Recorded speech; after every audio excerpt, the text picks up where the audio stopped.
in urgent need. Why don't you just call him? And this message came at about 2 a.m. in the morning. I was still awake. So I looked at his message and I got slightly worried that maybe he's not able to get through to us.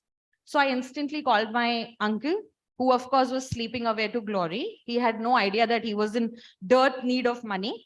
So I started contacting my father again, trying to tell him that, you shouldn't respond to it and it's a scam and you shouldn't fall prey to all these things. The next morning, my father forwards me a WhatsApp message. It's a big article that he has written on the scams that are happening. The same man who last night was messaging me that my uncle needs money, who couldn't get through to him on phone, he's sending me a message on WhatsApp. So these are very common things, right? Very often we receive these scam messages, links in email, something that claims that's going to make you a millionaire overnight, especially from companies like Coca-Cola. Have you guys received such emails? Yes? Have you ever responded to them maybe? No? Never? That's a good thing that you didn't. And this was just a very small example of what we are trying to achieve here today. The question that I asked you, it was merely to point out that all of us sitting in this room have witnessed some form of cyber threat, but not all of us have taken the onus of formally lodging a complaint. Whatever we are trying to achieve with the CyberPeace dialogue today, it is not going to be efficient if we don't do our bits. And so once again, I welcome all of you to this wonderful session. And now I would request the students from Amity University who are extremely nervous to please come and perform the Ganesh Vandana for us. A huge round of applause, guys.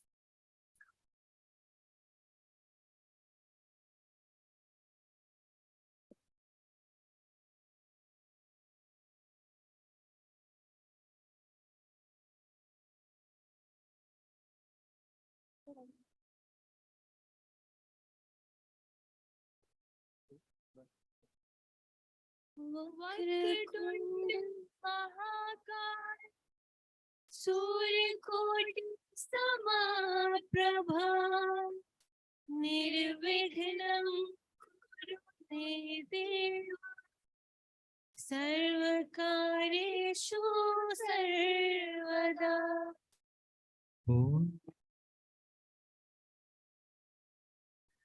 ॐ गणपते नमो नमः श्री सिद्धिविनायक नमो नमः अष्टविनायक नमो नमः Ganpati Bappa Morya.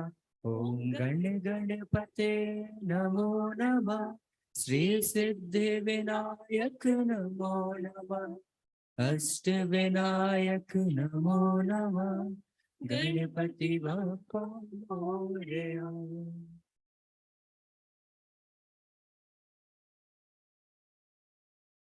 Thank you so much. May I please request all the dignitaries to gather for the lamp lighting ceremony?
A huge round of applause.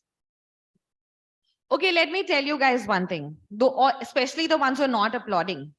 You know, when you clap, what happens? Anybody? It wakes you up. So since this is so early in the morning, I know that we all are a little drowsy. It's a Saturday, but what we're going to do is going to get very interesting. So can I hear a huge round of applause for all of you guys who've come here? Yes. Good morning now. Now we are all wide awake. On that note, thank you, students of Amity. Very kind of you guys. On that note, may I please request Mr. Prabhakar Tripathi, Registrar, Amity University, to come on the podium for a welcome address. We have to clap for him, right?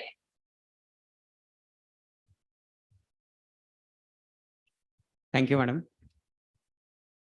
भगवान बिरसा मुंडा के इस वीरभूम में आप सभी का हार्दिक स्वागत है, वंदन है, अभिनंदन है, जोहार।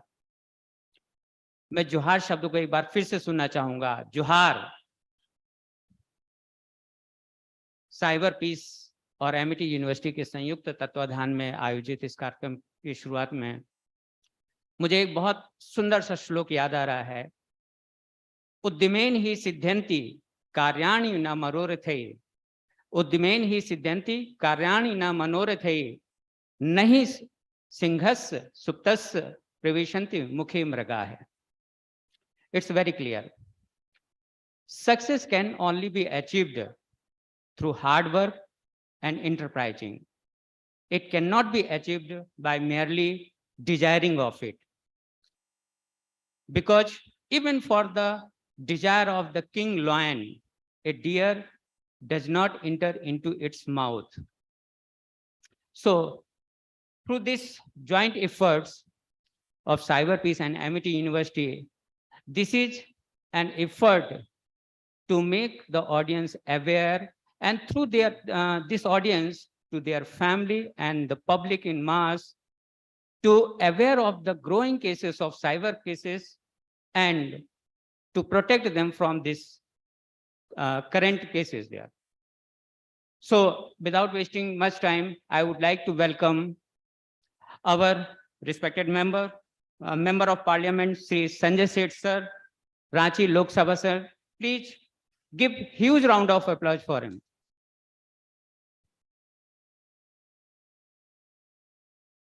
I also welcome to Mr. R.K. Malik, IPS, Additional Director General of Police, Wireless, Jharkhand Police. आपका हार्दिक अभिनंदन है, स्वागत है। I extend my warm welcome to Mr. Kishore Mantri, President, Federation of Jharkhand, Chamber of Commerce and Industries, FICCI. आपका हार्दिक अभिनंदन है, sir. In the next series, I welcome Professor Krishna Sri Achutam, Dean, Amrita Vishwavidyalaya Vidyapeetham, Coordinator, Civil 20, TST Working Group of G20 India. I welcome Mr. Martin Stewart, First Secretary, Cyber Policy, British High Commission, New Delhi. Cordial welcome, sir. I welcome Mr. Peter Cook, Acting British Deputy High Commissioner, East and Northeast India. और इस कार्यक्रम के कर्ता धर्ता, I welcome Mr. Vineet Kumar, Founder and Global President, CyberPeace. और मैं बिना आपका स्वागत किए हुए कैसे जा सकता हूँ? Wonderful, I welcome this wonderful audience, energetic audience. I welcome you all. Yes, I can feel the energy. दोस्तों, मैं अपनी बात इस लाइन से खत्म करूंगा कि समस्याएं तो हैं हर जगह खड़ी, समस्याएं तो हैं हर जगह खड़ी, लेकिन सफलता वही है जहां सोच है बड़ी। Thank you.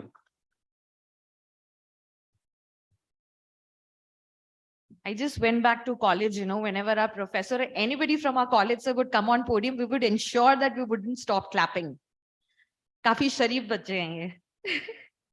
So on that note, what is this CyberPeace dialogue? What is the CyberPeace cluster? To explain this, may I please invite Mr. Vineet Kumar, Founder and Global President, CyberPeace. Huge round of applause. Thank you, Rashi. Respected dignitaries on the dais, Sir, Mr. Sanjay Seth, Honorable Member of Parliament, Ranchi Lok Sabha, Mr. R.K. Malik, IPS and Additional Director General of Police Wireless, Jharkhand Police. Mr.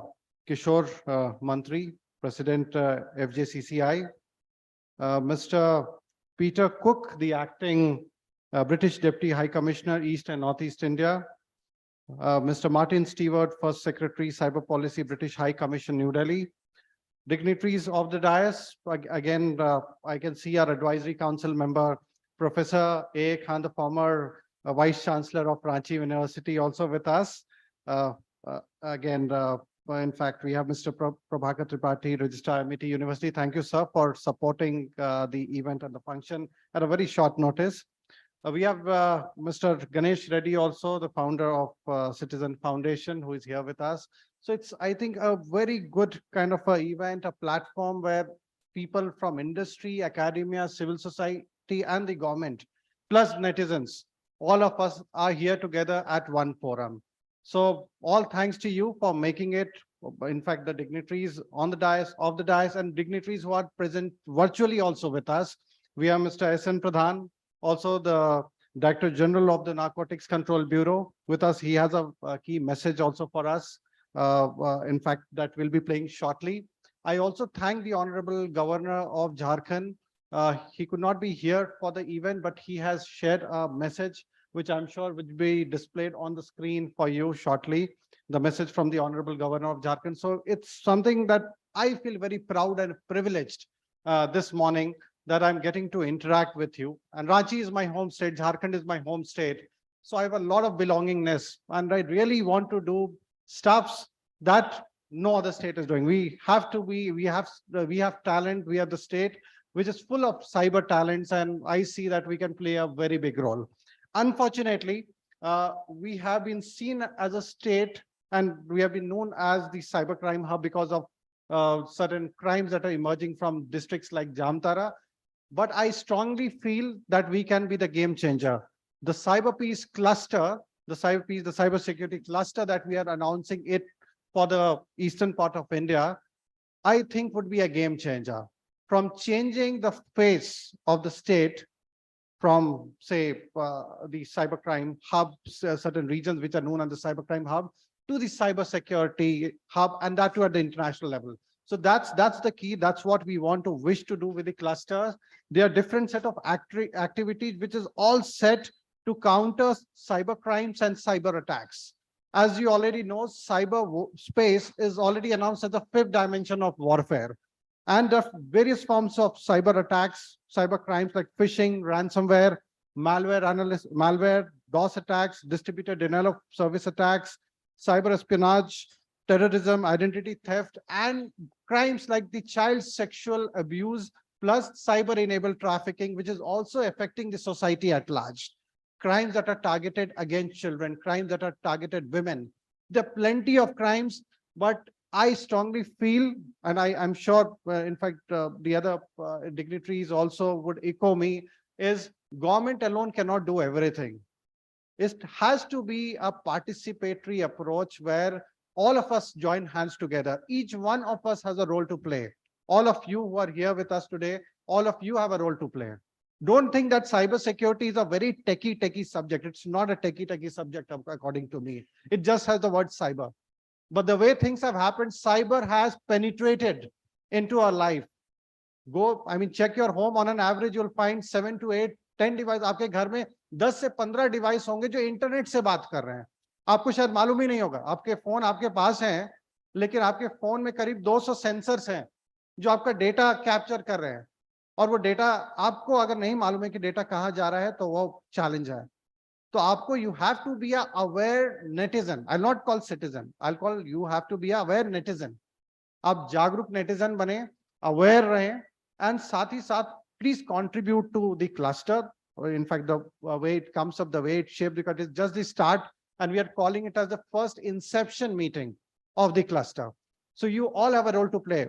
After the inaugural session gets over, you'll see we have a small panel and we have group discussions today. So we'll be discussing in the groups, what are the challenges that the state is facing and the roadmap for the state of Jharkhand and the Eastern India, also national and international. What should be the roadmap for a secure cyber ecosystem. That's what we are going to discuss. Now, CyberPeace dialogues we initiated in 2020. These are the global dialogues that happen. The first edition, in fact, which happened, we had speakers from different continents. So people got onto the table. That time pandemic had hit us. So we did the dialogue virtually. हमने इस dialogue को virtual किया. हमने हर continent से representations मंगवाए, लोगों को बुलाया और सबके views लिए. 10 major theme पे हम ये dialogue करते हैं. जैसे cross border data flows, new technology जैसे एआई आ रही है, एआई का क्या मिसयूज हो सकता है, टेक्नोलॉजी बेस्ड मिसयूज क्या हो सकते हैं. फॉर एग्जांपल रैंसमवेयर, आपने सुना होगा रैंसमवेयर के बेस साइबर फिरौती का ये एक तरीका है कि साइबर के तरीके से कैसे फिरौती मांगी जा सकती है. So we are talking about ransomware. So we had this 10 major issues. इस पे हमने डिस्कशन किया और एक्शन प्लान भी हमने बनाया. नाउ वी थॉट कि थोड़ा इसको एक अलग फ्लेवर देखते हैं. इंटरनेशनल तो हम डायलॉग कर रहे हैं, बट अब हमें इस डायलॉग को लोकल ले जाना होगा, क्योंकि like I said it has to be a participatory approach. हर एक को कंट्रीब्यूट करना होगा और हमें सोसाइटी के क्या चैलेंजेस हैं, प्रॉब्लम्स, अगर हम ग्राउंड लेवल पे अगर हमें नहीं पता चलेंगे तो हम पॉलिसी मेकर्स को हम ब्रीफ नहीं कर पाएंगे. That's the vision. As CyberPeace Foundation, that is what we do. We work with the policy makers. We work with netizens on the ground. We work with UN agencies, multilateral organization, और हम हर जगह हम काम कर रहे हैं. Whether it is outreach, prevention के बारे में बात करें, research के बारे में response करें या response के बारे में बात करें, हम हर एरिया में काम कर रहे हैं और कोशिश कर रहे हैं, अपने छोटे तरीके से बेबी स्टेप्स ले रहे हैं कि हम कैसे इसको स्ट्रेंथन कर सकते हैं.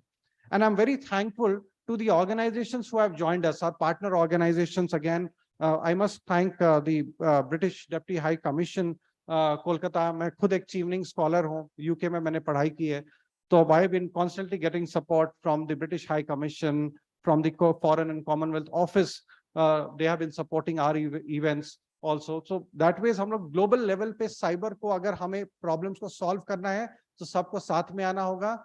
इंडिविजुअल्स को आना होगा, ऑर्गेनाइजेशंस को आना होगा, यूएन एंटिटीज को आना होगा, और सब मिलकर के हम इस स्पेस को सेफर बना सकते हैं.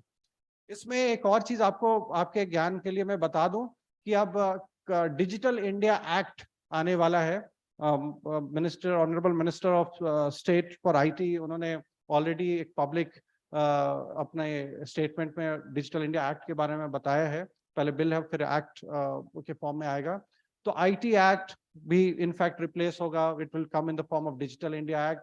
इंटरमीडिएट रूल्स आ गए हैं, तो current government also central government ministry of IT बहुत सारे मेजर चीजों को ला रहे हैं, लॉज को ला रहे हैं, प्रोसीजर्स को ला रहे हैं for safeguarding digital नागरिक्स.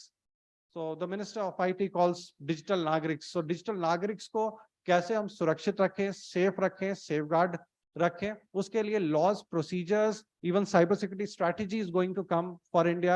We'll have the revised version 2 of the cyber security policies, which will kind of align with the cyber security strategy that is going to come here in India. So laws, procedure, rules, even state level implementations होंगे, लेकिन आप लोग core हैं इसके. अगर आप लोग इसको इसमें सपोर्ट करेंगे, आप लोग इसमें कंट्रीब्यूट करेंगे, तभी हमारा सेफ जो होगा वो स्पेस होगा. So please again thanks to you again for sparing time to hear me out for the cybersecurity cluster, the CyberPeace cluster that we are going to set up. More activities will follow. This is just the start. This is just the beginning. एक शुरुआत है और इसको अब आगे हम बहुत सारी चीज करेंगे. And looking forward to many more interactions with you. Thank you once again for your patience. Thank you so much, Vineet. I was when Vineet was talking about the different cyber threats and the things that happen, तो हम थोड़ा सा place करना चाह रहे थे, whether I have gone through something like this. And one thing that has been the most common, let me tell you right now, Vineet, which I'm going to take a solution for later on. Every time I talk about any product, whether I'm near my phone or not, whether I'm near my laptop or not, like yesterday we were looking at some microphones. Today morning I have been bombarded with only microphone ads. Has this happened with somebody else? किसी चीज के बारे में सोचा हो और उसके ads आने लगे? Magical, no? Imagine how unsafe our data is. So congratulations if you're very happy that Google knows everything about you. It's not that safe. On that note, may I now please call upon Mr. Peter Cook, Acting British Deputy High Commissioner, East and Northeast India, for the inaugural address. A huge round of applause.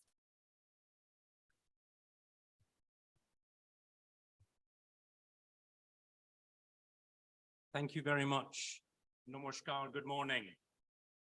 Let me first of all greet our distinguished guests today on behalf of the British High Commission, who are part of the organization for this. So a very warm welcome to the Honourable Sanjay Seth, MP, Member of Parliament for Ranchi, Mr. R.K. Malik, from the Indian Police Service, the Additional Director General of Police, Mr. Mantri, the President of Jharkhand Chamber of Commerce, and also Professor Achuthan from Amrita Vishwa Vidyapitham, and we're delighted that you're able to join us today. Thank you very much. Other distinguished guests, ladies and gentlemen, I should introduce myself also very briefly, just to say, I am not a stranger to the east and northeast of India. I was born in Kolkata, in Woodlands Nursing Home in Alipur, many, many years ago. So I am a son of India. This is my second home, and I am delighted to be back in India and able to work together, bringing Britain and India together to do some really important work together.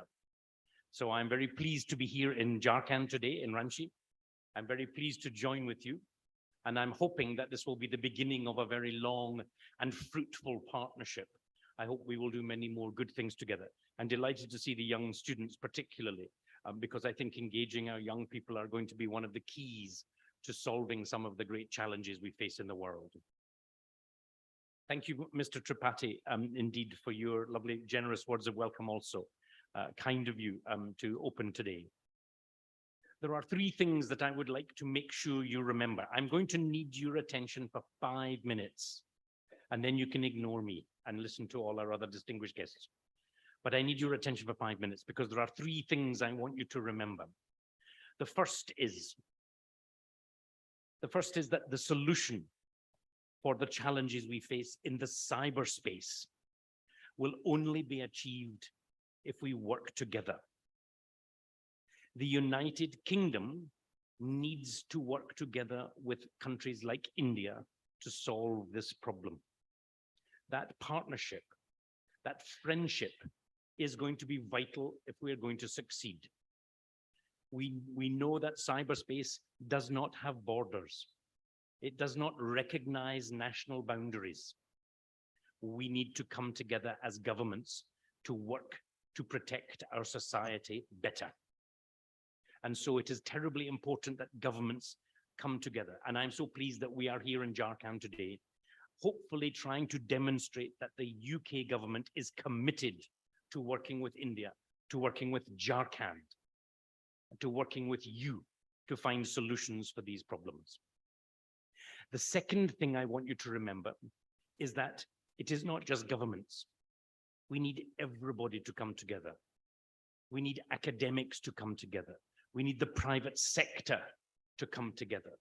We need all of the participants in our economy, in our society, to come together to respond to this challenge.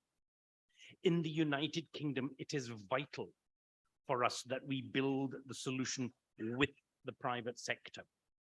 They are key contributors to this. They are amongst the, they are one of the key victims. British Petroleum is one of Britain's largest companies. They are exploring for oil and developing their energy resources all across the world. British Petroleum told me that they receive 54,000 attacks, 0.5 lakh cyber attacks a day. That is the challenge that companies face when you have so many people targeting your business, trying to undermine your future, your security. That is the kind of challenge that definitely commands attention, commands respect. And so we need the private sector to help us understand the problem and also to help provide the solution. In the UK, we use the private sector as key advisors. Their expertise is vital to trying to help us. It cannot just be governments alone. We can make laws, But unless our private sector can help us with the technology, with the challenges of how we can be more intelligent, be more careful, we will never find the right solutions. So the private sector and society as a whole need to contribute. The final thing I want you to remember today is that we struggle with this. Governments in the UK, governments in India, governments across the world are struggling very hard to provide the right kind of protection, the right answer at the right time. It is a balance. We want to protect your freedom, the freedom to talk, the freedom to buy, the freedom to communicate and to network.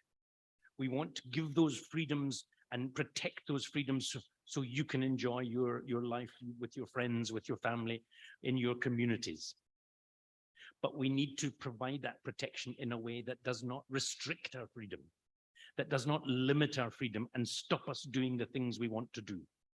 And that's a very difficult balance for governments to get right. We struggle to understand how is the right way to do this. And I think the biggest challenge for governments, for our honorable MP, is to try and recognize that the threat we understand today will change tomorrow. It is such a dynamic change, a dynamically moving situation. It is so difficult for policymakers, for lawmakers to come up with a solution that will be future-proof, that it will be successful, not just today, but tomorrow and next week and next year. And that is going to be a really difficult challenge for them to get right. And so it is vital that we talk to citizens. It's vital that we talk to users. It's vital that we talk to you so we can understand how to get that balance right. Every aspect of our daily lives is underpinned by these computer networks. We've heard from our lovely host today about the problem about advertising. I think they are called cookies. And I want to reassure you that's got nothing to do with me. I might be a cookie, but I'm not that kind of a cookie. So I'm not trying to steal your data. I'm not trying to take away any of your ability to enjoy searching the internet. One of the things that is really difficult is how government manages data, how they can manage our health data, our financial data, our security data. And that becomes even more difficult when we have these challenges, these threats, these risks. We have ambitious goals to try and build a more successful society in the future.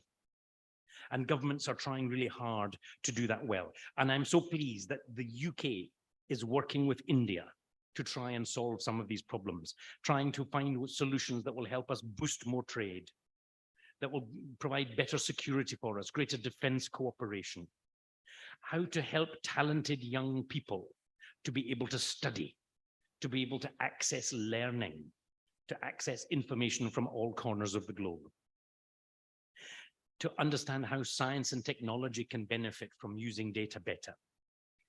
We all require these data assets, but we need to find better ways to protect them. How we can keep the goods flowing, how we can keep the planes in the sky, how we can be sensitive about information for university students and also for our security. The two prime ministers of UK and India met in May 2021, and they agreed to an enhanced cybersecurity partnership. This is part of our plan to work together, what we call our roadmap, our roadmap for the next 10 years. And cybersecurity is a central part of that. So it's terribly important today as a really good discussion about some of the challenges we face and also some of the solutions. We have supported this event. The UK is stepping up to support India in this particular challenge. We are putting funding, we are putting finance into our program on enhanced cybersecurity partnerships.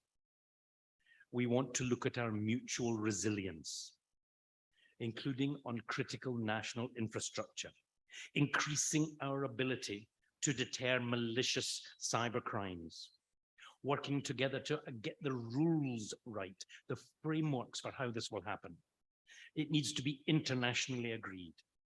And also how we bring along new technology to help us achieve that ambition. All of this is only possible if we work together, industry, academia, the private sector, civil society.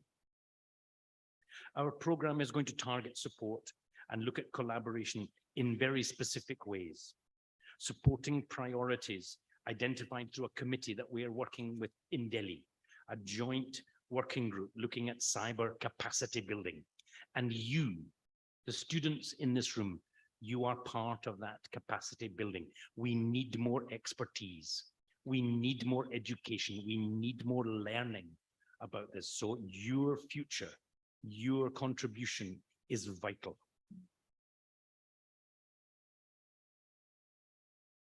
The work that we want to do particularly involves our police, our security institutions. I'm delighted that we have Mr. Malik here today to join us. I know he will contribute a great deal to our conversation about this. We are determined to try and make this a very successful conference today. Let me say that the new Digital Act that was mentioned by Mr. Kumar is a really important step. It's a really progressive idea to try and advance India to be a leader in this space. And we are at the beginning of a very important discussion of how India will bring this new Digital Act into being. And we want governments to listen. We want the government in London to listen. We need the government in Delhi to listen. So what we talk about today needs to be seen as a contribution to that exercise. How can we get this right? I hope you're going to enjoy today. I'm certainly looking forward to the conversation and to learning as much as I can from the experts and our distinguished guests. I hope we will all take away some really clever thoughts and some really good ideas for how we can build this and work together to solve these problems. Getting the balance right so that governments can work together, so that society can work together, and so we can get the protection we need, but also the freedom that we want. That is the challenge we have to solve today. Thank you very much for your time. Good luck with the conference. I hope you'll enjoy it.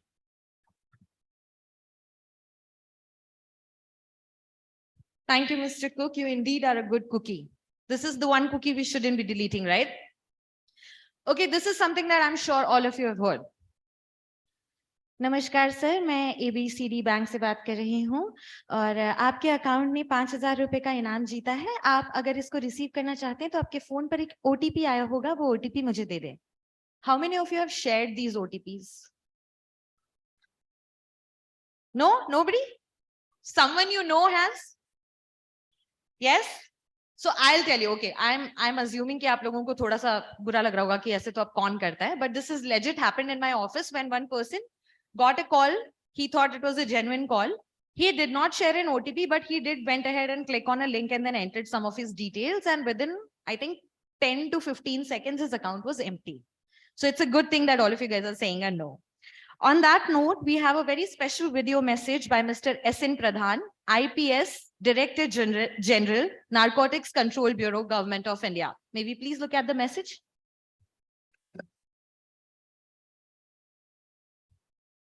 Ladies and gentlemen, it's my great pleasure to be part of the announcement for the CyberPeace Cluster East and its first inception meeting at Ranchi, Jharkhand. This initiative is a multi-stakeholder effort between the industry, academia, civil society, private sector, UN agencies, and the government organizations to transform Jharkhand into an international cybersecurity hub. We all understand that global issues of cyber warfare and cybercrime are a growing concern in the digital age.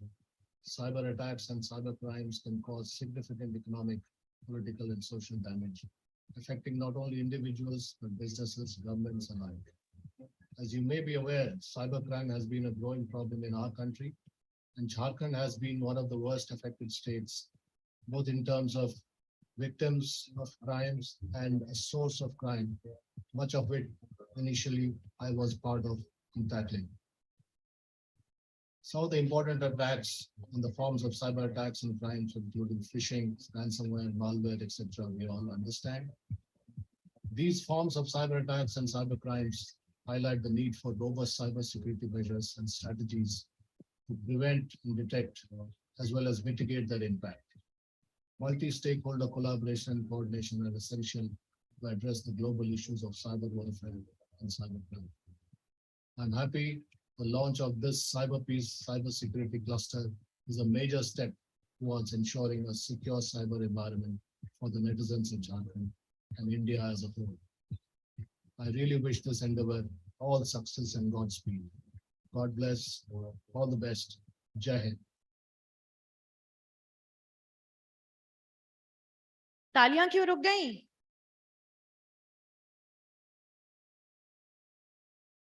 Yes, thank you for the applaud. And now we have a very special song, which is called the Cyber Peace song that we would like to play for you guys.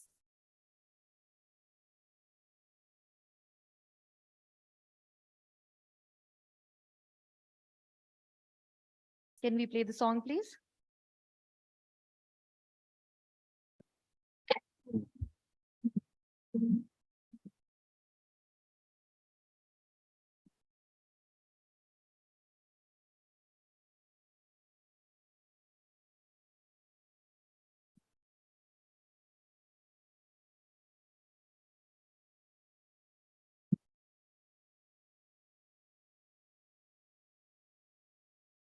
All through the day you work to the net.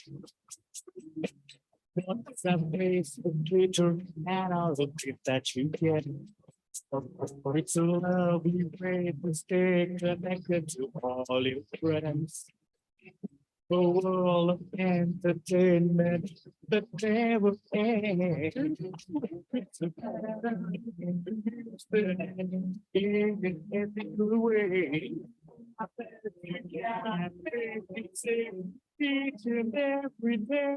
If you believe that you can, if you believe that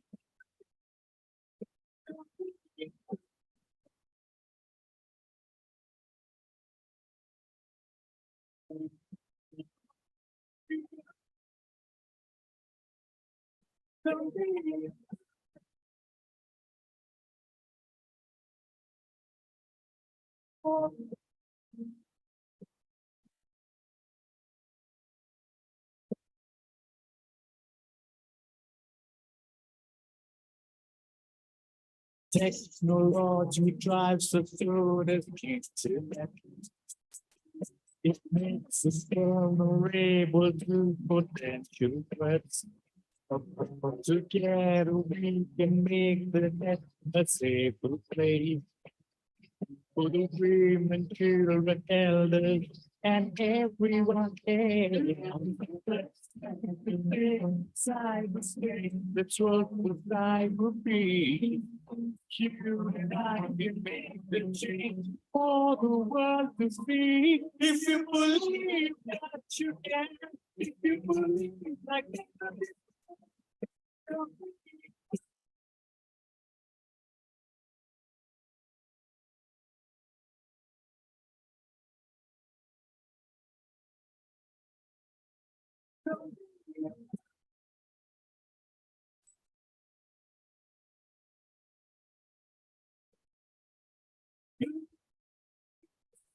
It's the door has to be.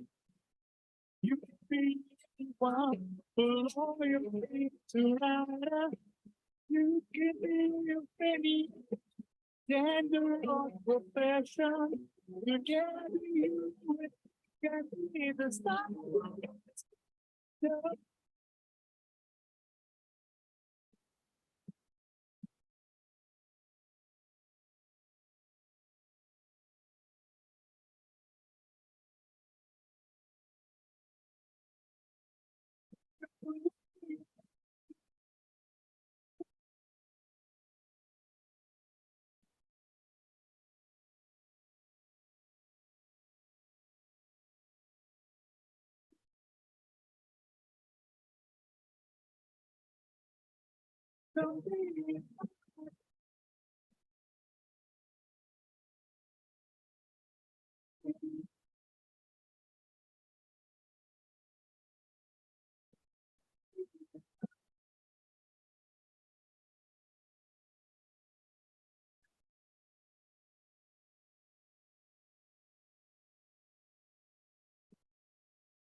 Let me ask you this. Do you guys want to be a CyberPeace Corp?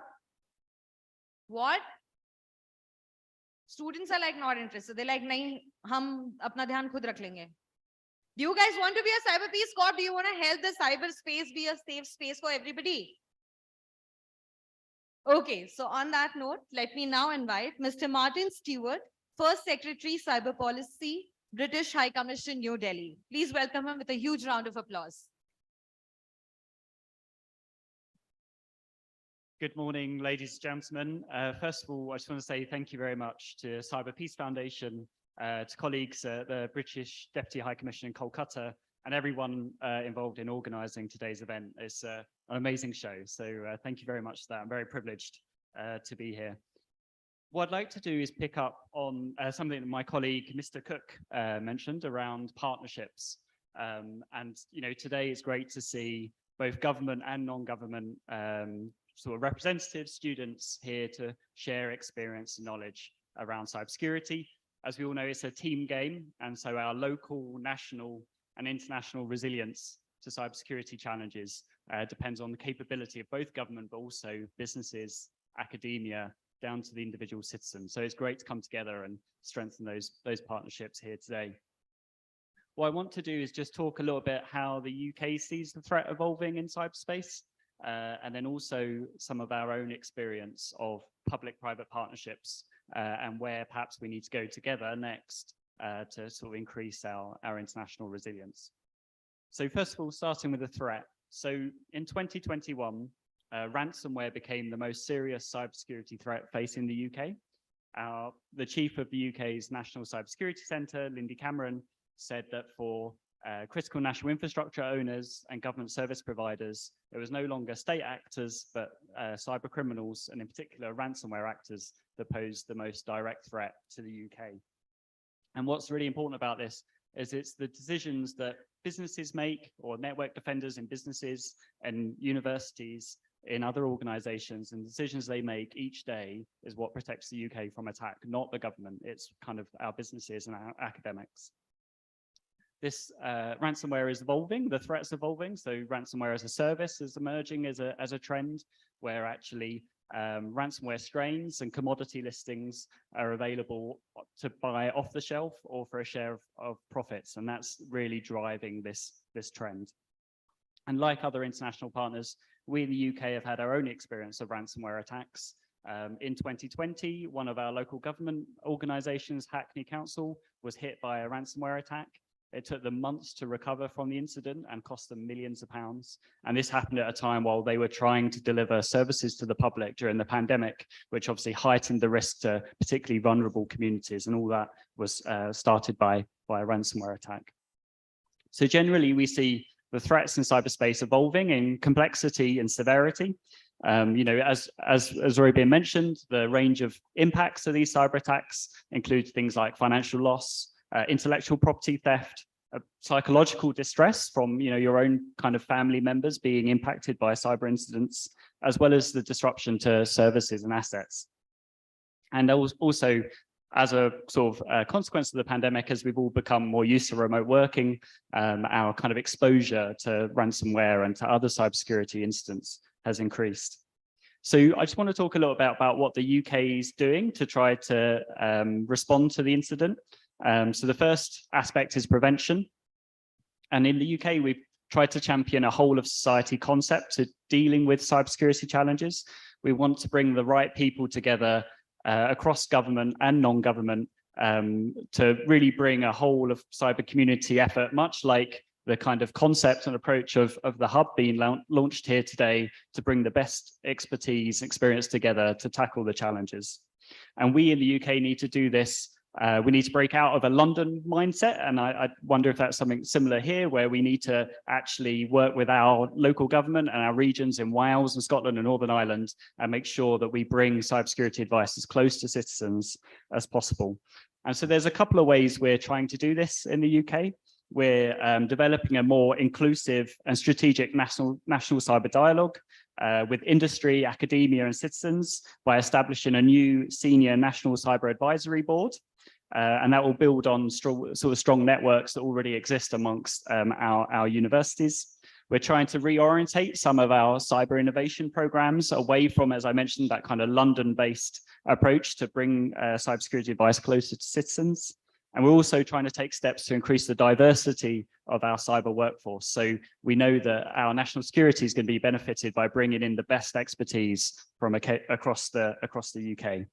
But perhaps some of our most innovative and groundbreaking approaches to preventing cyber incidents is through the increasing rollout of something called the Active Cyber Defence Programme, which is led by our National Cybersecurity Centre in the UK.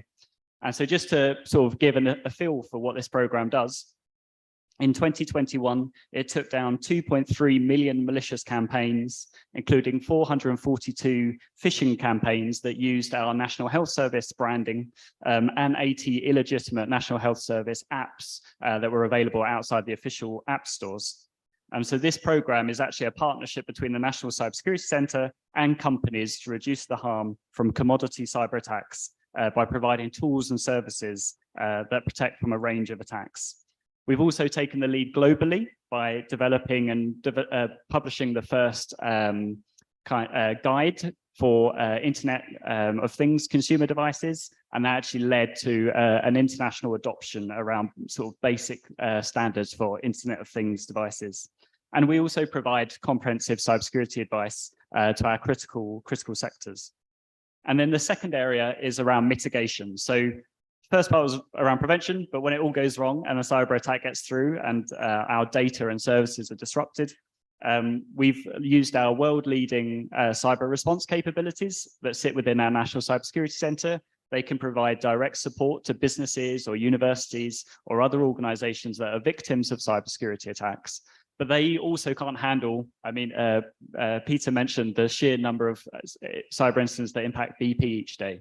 So they can't handle sort of 54,000 attacks from one company alone, let alone all the other organizations and businesses in the UK. So they have something called the National Incident Response Scheme. And what they do is they certify the products and services provided by incident response companies so that when businesses are impacted by a cyber attack, they at least have the confidence that when they approach one of these cyber incident response companies and purchase their services, they know they're going to get a good level of support.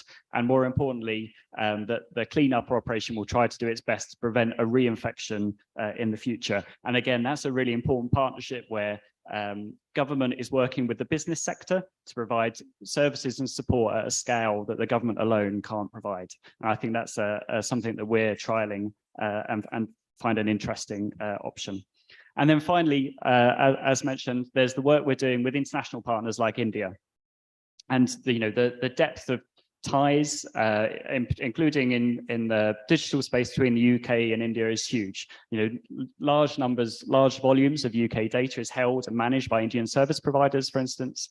And so what happens in one of our countries impacts the other directly. And so, as mentioned, our Prime Minister's agreed to an enhanced cybersecurity partnership in 2021. They also outlined a cyber statement in 2022 that outlines the key areas of UK-India cooperation around cyber governance, cyber deterrence, and cyber resilience. And we already have a really good sort of baseline to build our future cooperation on. So as I mentioned, the UK and India worked on baseline standards for Internet of Things devices. We have a cadre of cyber achieving scholars that come together to work on some of the most trickiest cybersecurity challenges. And in September 2022, the UK and India jointly delivered an international exercise under the Counter Ransomware Initiative testing the responses of our partners around the world to a significant ransomware incident. So going forward, as mentioned, we're rolling out a multi-year, multi-million-pound CSSF program that will allow us to take UK-India cybersecurity cooperation forward. We're looking at how we can increase our mutual resilience, and I think there'll be a strong emphasis on things like cyber skills, for instance, as well as where we can cooperate on critical national infrastructure and where we share a lot of kind of mutual vulnerabilities. But more importantly, I'm really interested to hear from the speakers today, as well as the room, on what those other areas are as well that we might work on and might focus on together. So just to sort of conclude, cyberspace requires a strong and dynamic partnership between government, businesses, civil society, and the individual citizen in building resilience before an incident occurs and bouncing back when they do. In the UK, we're trying to bring cybersecurity advice and support closer to our populations across the country. Very, as I said, very similar to the hub being launched here today. But I'm really interested to hear from you all on how we can take that support further and build our mutual resilience as the threat evolves and changes. So thank you very much for your time and wish you a wonderful day. Thank you. Thank you so much, Martin. You know, one takeaway that I have after all of these guys have spoken is, no matter how much somebody else tries to make the cyber space a very secure space, until and unless we ourselves are attentive, it's not going to help. So we play a very important role when it comes to our own cybersecurity. Next, I would like to invite Professor Krishna Shri Achyutan, Dean Amrita Vishwa Vidyapeetham, Coordinator C20 TST Working Group of G20 India, for C20 priorities for cybersecurity. Please put your hands together.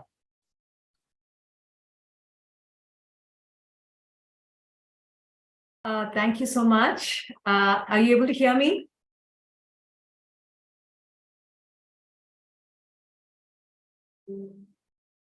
Can I have a thumbs up if you're able to hear me? Yes, we can.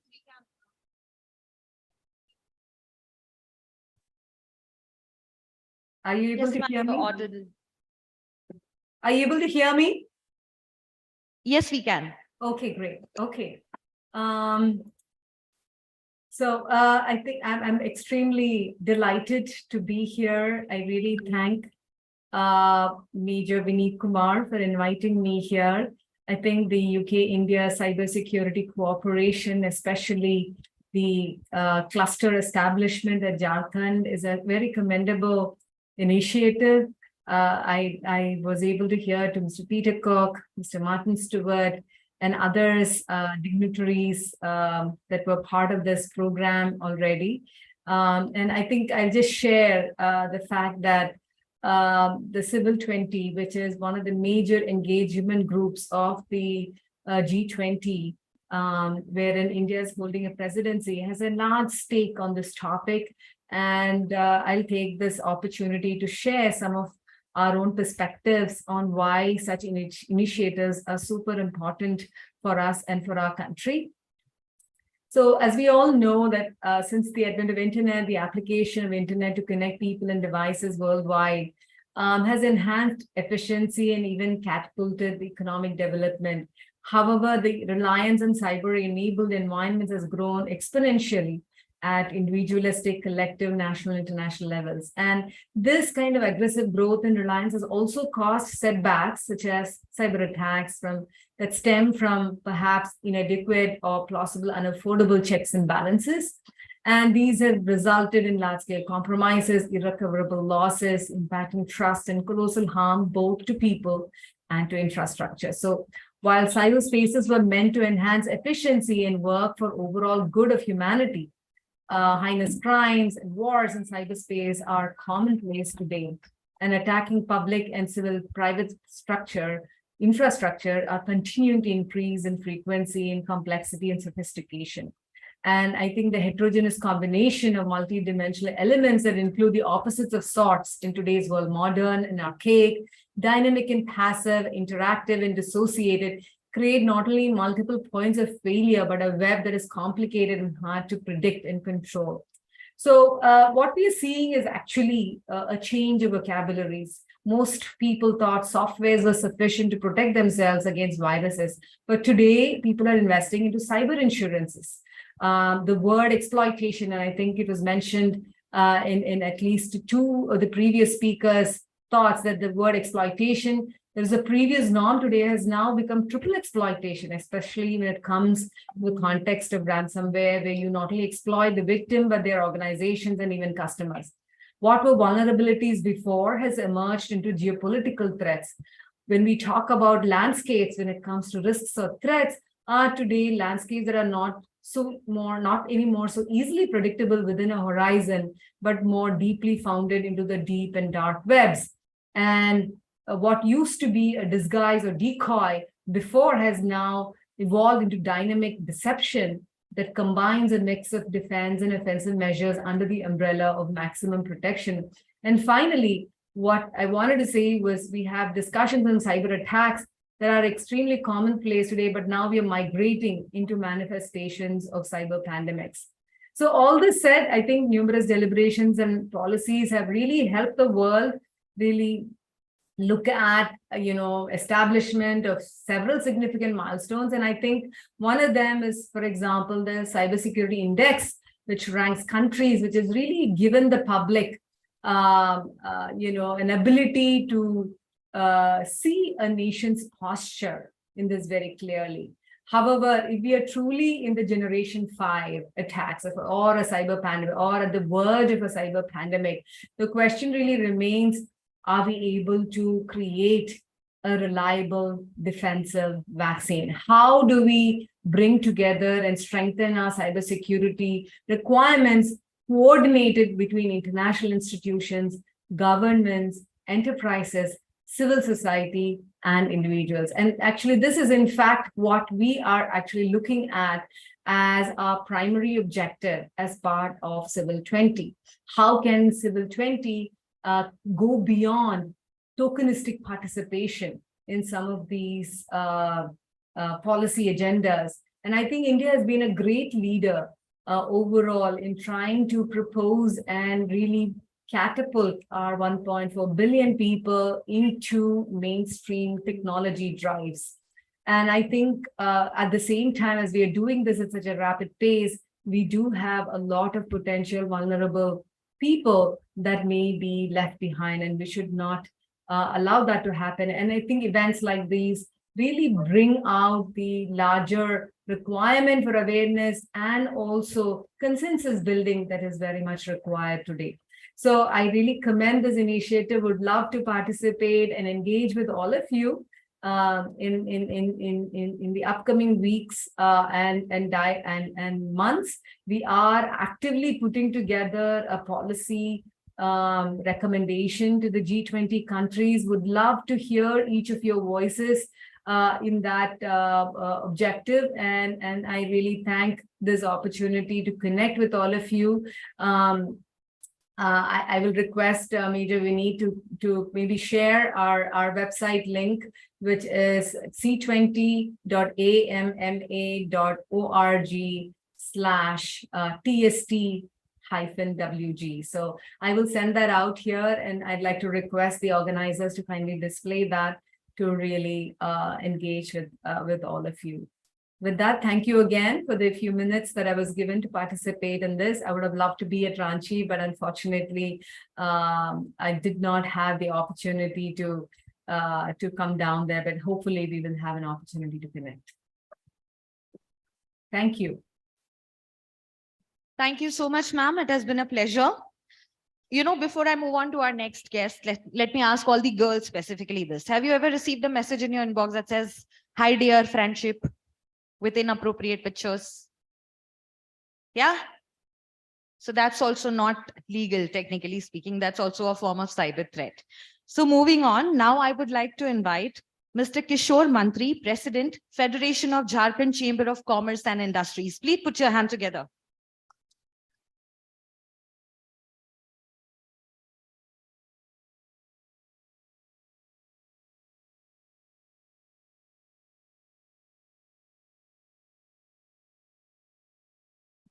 जोहार, सभी को नमस्ते। आज cyber peace dialogue UK India cyber security corporation में उपस्थित हमारे लोकप्रिय सांसद श्री संजय सेठ जी, श्री आर के मलिक जी, श्री पीटर कुक जी, श्री मार्टिन जी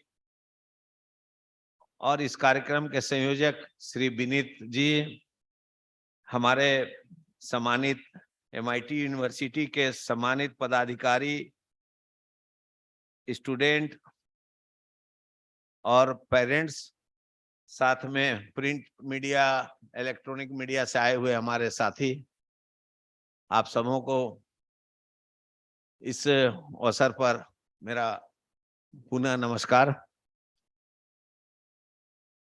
साइबर के लिए साइबर क्राइम का जो वर्ड आता है, हमारे यहाँ हमारे चेंबर में हमारे व्यापारी, हमारे उद्यमी काफी शिकायतें हम लोगों को करते हैं कि हम लोग के बीच में इस तरह का साइबर क्राइम हो गया, और इन सब चीजों के लिए हमेशा हम चेंबर की ओर से चिंता करते हैं। आज एक अवसर आया है, सब मिल बैठ करके इसके बारे में बात कर रहे हैं, ये बहुत अच्छी शुरुआत है। और इसमें हम कह सकते हैं कि अपराध एक ऐसा शब्द है जिसका उपयोग गलत काम या आपराधिक घटना को अंजाम देने के लिए किया जाता है, लेकिन जब साइबर अपराध की बात आती है तो इसे इंटरनेट द्वारा किए गए अपराध के रूप में परिभाषित किया जा सकता है, जिससे किसी व्यक्ति, संगठन या सरकार को अस्थिर नुकसान हो सकता है। साइबर क्राइम आज एक जटिल वैश्विक समस्या का रूप धारण कर चुका है, जिसका सामना सभी को मिलकर हम लोगों को करना होगा। यह एक गंभीर अपराध है जो दिन ब दिन बढ़ता ही जा रहा है, इसलिए हम सबको मिलकर साइबर अपराध जैसे घटनाओं से बचने के लिए लोगों को जागरूक करने की आवश्यकता है। आज इसे गंभीरता से लेते हुए राष्ट्रीय व अंतर्राष्ट्रीय स्तर पर नियंत्रण हेतु ठोस कदम उठाने के प्रयास भी किए जा रहे हैं। जब इंटरनेट को डेवलप किया गया था तब शायद ही इसके निर्माणकर्ताओं को ये पता होगा कि इस इंटरनेट का गलत इस्तेमाल भी किया जा सकता है।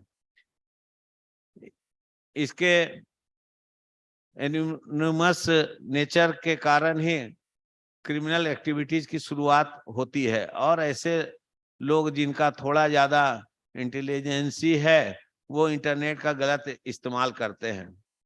साइबर क्राइम वास्तव में एक अपराध न होकर विभिन्न अपराधों का एक समूह है, जिसमें हैकिंग, ऑनलाइन ठगी, फिशिंग, स्मैप, email, ransomware, pornography, online blackmail एवं इस प्रकार की अन्य अपराध, बहुत सारे इससे जुड़े हुए अपराध किए जा रहे हैं, और लोग इसका गलत इस्तेमाल करते हुए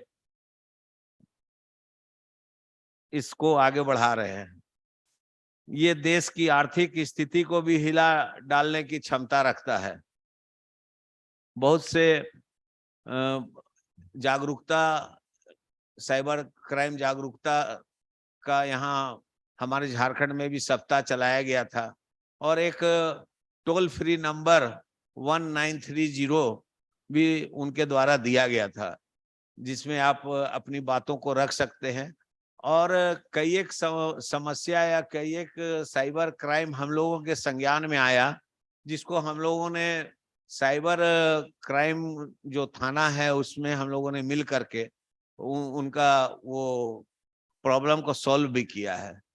तो मित्रों, आज एक बहुत अच्छा कार्यक्रम और बहुत अच्छी एक हमारे साइबर पीस डायलॉग का यहाँ पर कार्यक्रम हो रहा है।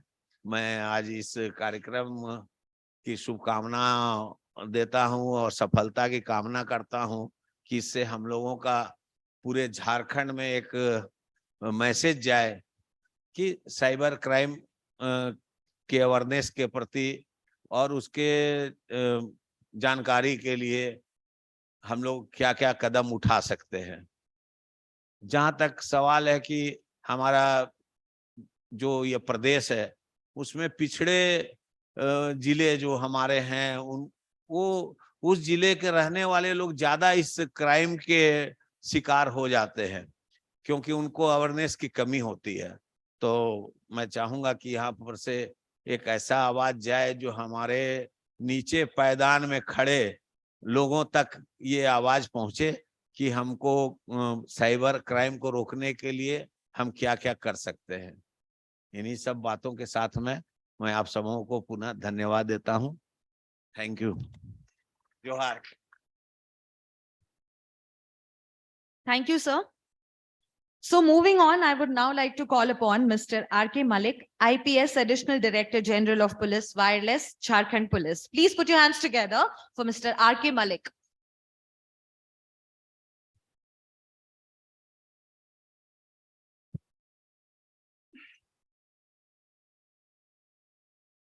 Shri Sanjay Seth, Honorable Member of Parliament, Ranchi, Mr. Peter Cook, Acting British Deputy High Commissioner, East and Northeast India, Mr.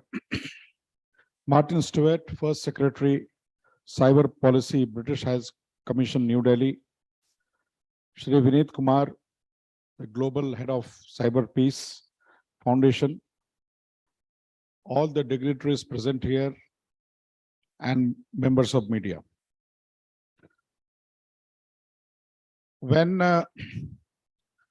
Vinit invited me to this conference, I was slightly perplexed because I am a technologically challenged person. And I believe that outside of this hall, we are in majority. And therefore, all of us are either we have been victims or we are potential victims of cyber-related offenses in future. So this conference comes at a very opportune moment. It will not only bring out ideas, but it will go a long way in spreading, the importance of cybersecurity.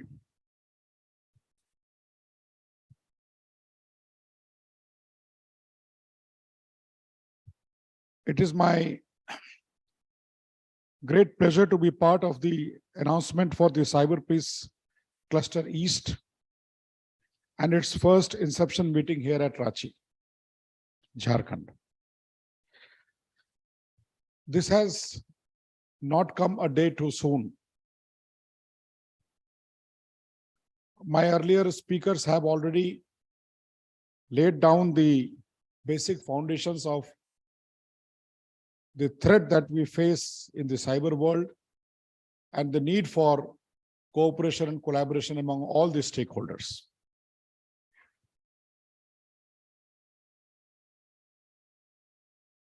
Now, we should be aware that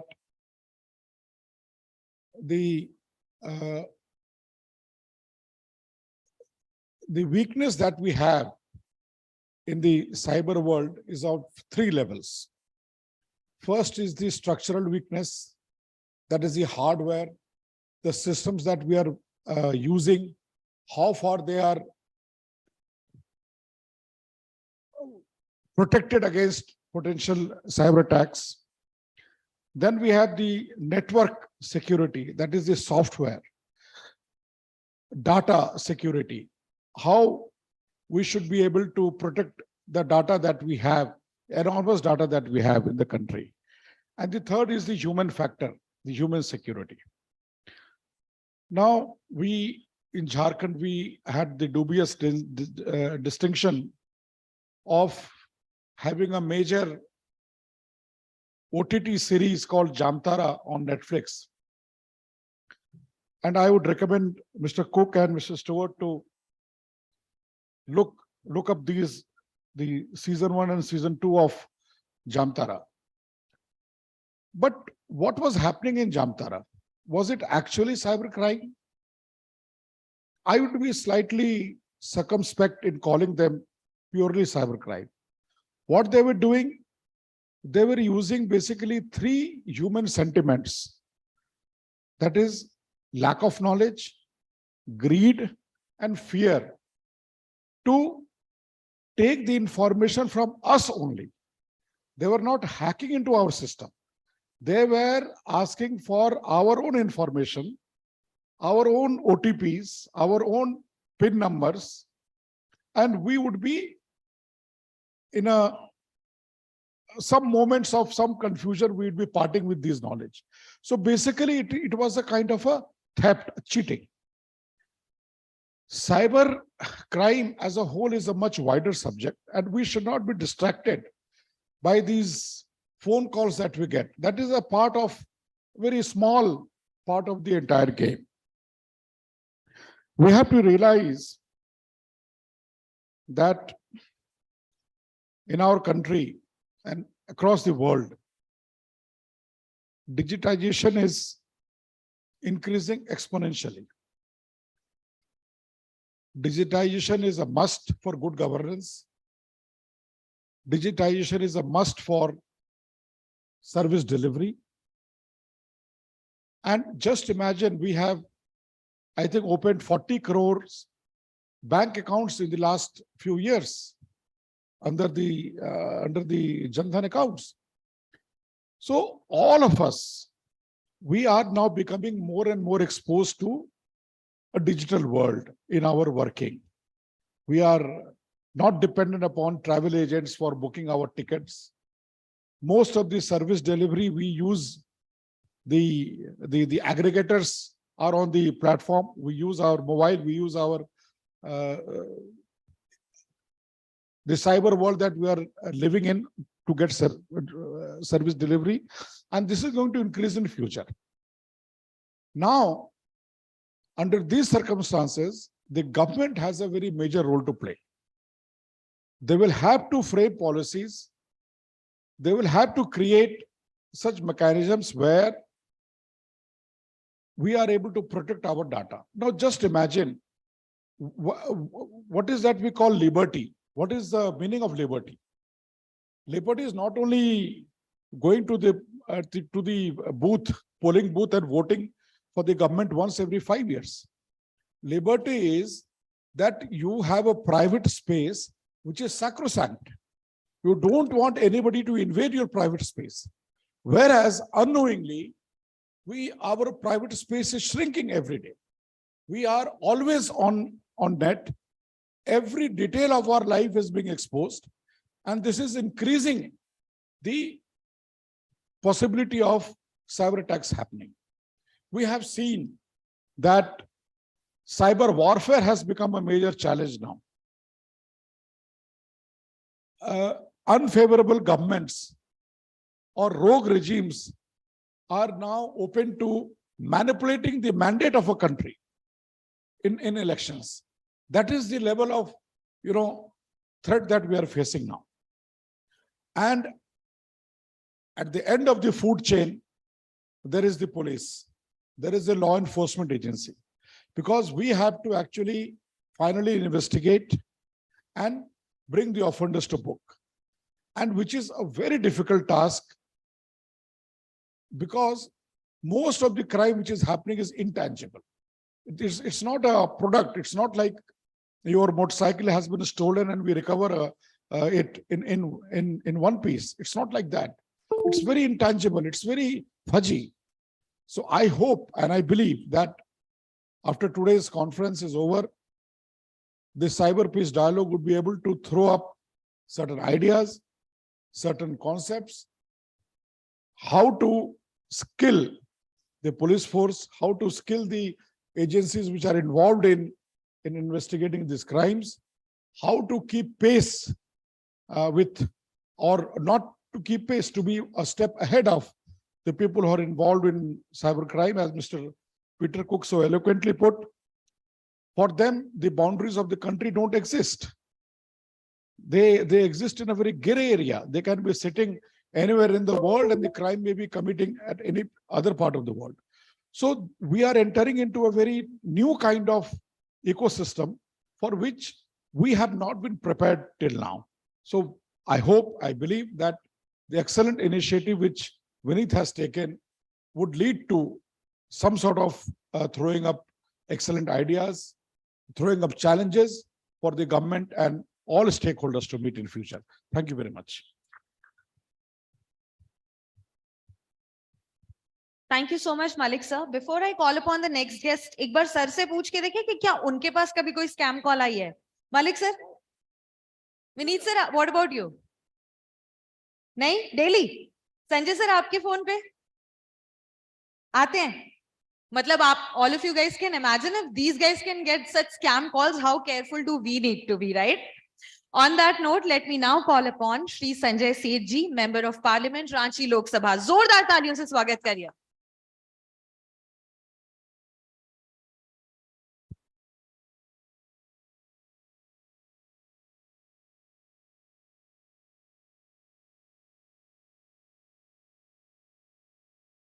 बोले भारत माता की, पीछे वाले तो आराम से बैठे हुए, बोले भारत माता की, वंदे वंदे। Cyber peace cluster eastern zone के इस वर्कशॉप में हमारे बीच पे डायस पे Malik ji, mister Cook, mister Stuart, हमारे छोटे भाई और मित्र विनीत जी, सामने बैठे भाइयों तो बहनों, आज से 20 साल पहले जब हम हिंदुस्तान के किसी कोने में जाते थे तो लोग पूछते थे आप कहां से आए हो? मेरा जवाब होता था कि रांची से आए हैं। तो लोग बोलते रांची, कराची से आए हो? नहीं, रांची से आए हैं। रांची कहाँ है? भाई कैपिटल है झारखंड की। फिर 2006-7 में जब कहीं जाते थे तो पूछते थे कहां से आए हो? रांची से। ओहो, धोनी वाले रांची से? हाँ, धोनी वाले रांची से। इधर लास्ट 2-3 इयर्स से जब हिंदुस्तान में कहीं जाते हैं बोले कहां से आए हो? रांची। रांची कहाँ है?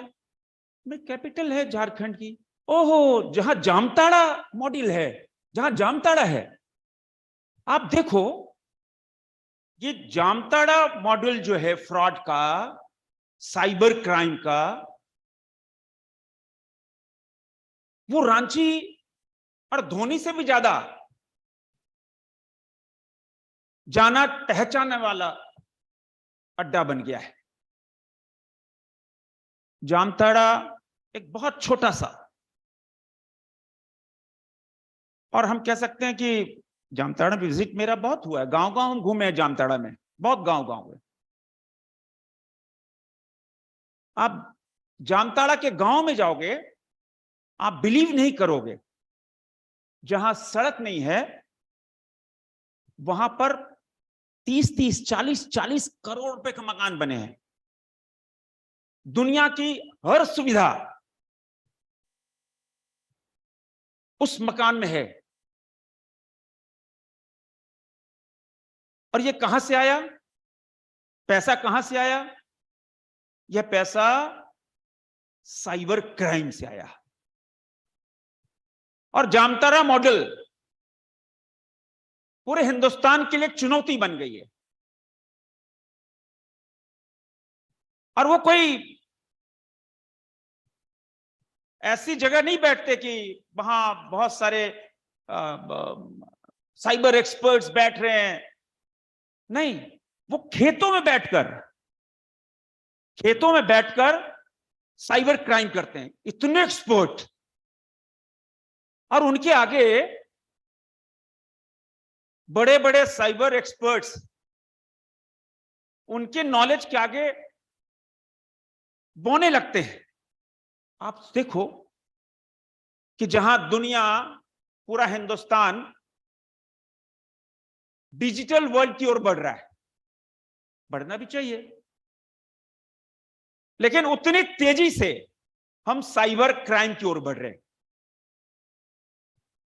और जब साइबर, हम तो पब्लिक रिप्रेजेंटेटिव हैं मल्लिक जी, ऐसा कोई महीना नहीं होता है जब मेरे पास 8-10 कॉल या मेरे पास लोग नहीं आते कि भाई ये देखो आप भैया मेरे पास ये फ्रॉड हो गया है, मेरे साथ ये हो गया, पैसा निकल गया है। अब जब हमने कहा थाने जाओ, जब बंदा थाना जाता है, पुलिस वालों के पास जाता है, तो थाना भी पूरी तरह एक्सपर्ट नहीं है, उसको भी नहीं पता हम कहां जाएं, क्या करें हम। अब जो भुक्तभोगी है वो तो परेशान, उसका तो पैसा निकल गया, उसके हाथ से जिंदगी भर की कमाई निकल गई। तो मेरा तो पहला सजेशन ये होगा, मल्लिक जी यहां बैठे हैं और विनीत जी तो एक्सपर्ट हैं, अभी पिछले 1 महीने पहले पार्लियामेंट में इनका वर्कशॉप था, मेरा तो उस समय पार्लियामेंट के अंदर मेरे को बोलना था, इसलिए हम अटेंड नहीं कर पाए, बहुत एक्सपर्ट हैं। तो मल्लिक जी से मेरा यह आग्रह है और विनीत जी से कि इस साइबर पीस जो ईस्टर्न जोन का आपने क्लस्टर किया, पहला कोई वर्कशॉप करो तो झारखंड के थाना प्रभारियों करो कि साइबर क्राइम जहां हो रहा है और साइबर क्राइम से का जो भुक्तभोगी है वो थाने जाता है तो उसको कैसे हेल्प मिले, वो कैसे एफआईआर करे, वो अपने को सुरक्षित कैसे समझे। दूसरा कि आप देखो, अब तो आपके सबके मोबाइल में, इवन जहां ये बैठे इनके भी मोबाइल में आता हो कि भाई आपने बिजली बिल नहीं जमा किया, आपकी बिजली काट दी जाएगी। तो बंदा तुरंत करता है, बिजली बिल में जमा नहीं किया, तो कर दिया। जहां आपने उसको खोला आपका बैंक अकाउंट खाली हो जाएगा। अभी मैं तो आईटी की स्टैंडिंग कमेटी का सदस्य हूं, अभी बेंगलोर और पुणे में मेरा वर्कशॉप था, हमने पूछा कि भाई एक्सपर्ट्स बैठे थे कि मैसेज आता है, व्हाट्सएप मैसेज आता है कि भाई आप ये बैंक खाता है, ये इस बैंक में ऐसा ऐसा है, तो उसको जैसे ही आप क्लिक करोगे, जैसे क्लिक करोगे तो आपके खाते खाली हो जाए। हमने पूछा कि भाई आप क्लिक करिए, हमने पासवर्ड तो बताया नहीं, तो मेरा खाता कैसे खाली हो जाएगा। तो उन्होंने बताया, एक्सपर्ट ने बताया कि नहीं, वो जो बैठा है बंदा, आपने जैसे क्लिक किया उसके पास सारा रिकॉर्ड है, आपका पिन भी, पासवर्ड भी उसके पास मिल जाता है उसको। इतना बड़ा क्राइम का स्ट्रक्चर खड़ा हो गया है। हमारे पास पासवर्ड है, मेरे पासवर्ड जामताड़ा मिल जाए, मेरा पासवर्ड विदेशों में बैठ जाए। जितना साइबर एक्सपर्ट्स हैं विदेशों में बैठे हैं। अब साइबर क्राइम हुआ सुखदेव नगर थाने में, वो सुखदेव थाने में हमने कहा कहां बंदा ढूंढेगा दुनिया में अंदर। तो हमको इस वर्कशॉप में ये चिंता करना होगा और कि कैसे साइबर क्राइम कौन भुक्तभोगी, आम लोग, और गृहिणी ज्यादा होती हैं, सबसे ज्यादा गृहिणी होती हैं। और आजकल के बच्चे तो बड़े एक्सपर्ट्स हैं, और उस जो जद्दोजहद है, उस जद्दोजहद में हमारे बच्चे भी फंस जाते हैं कहीं ना कहीं।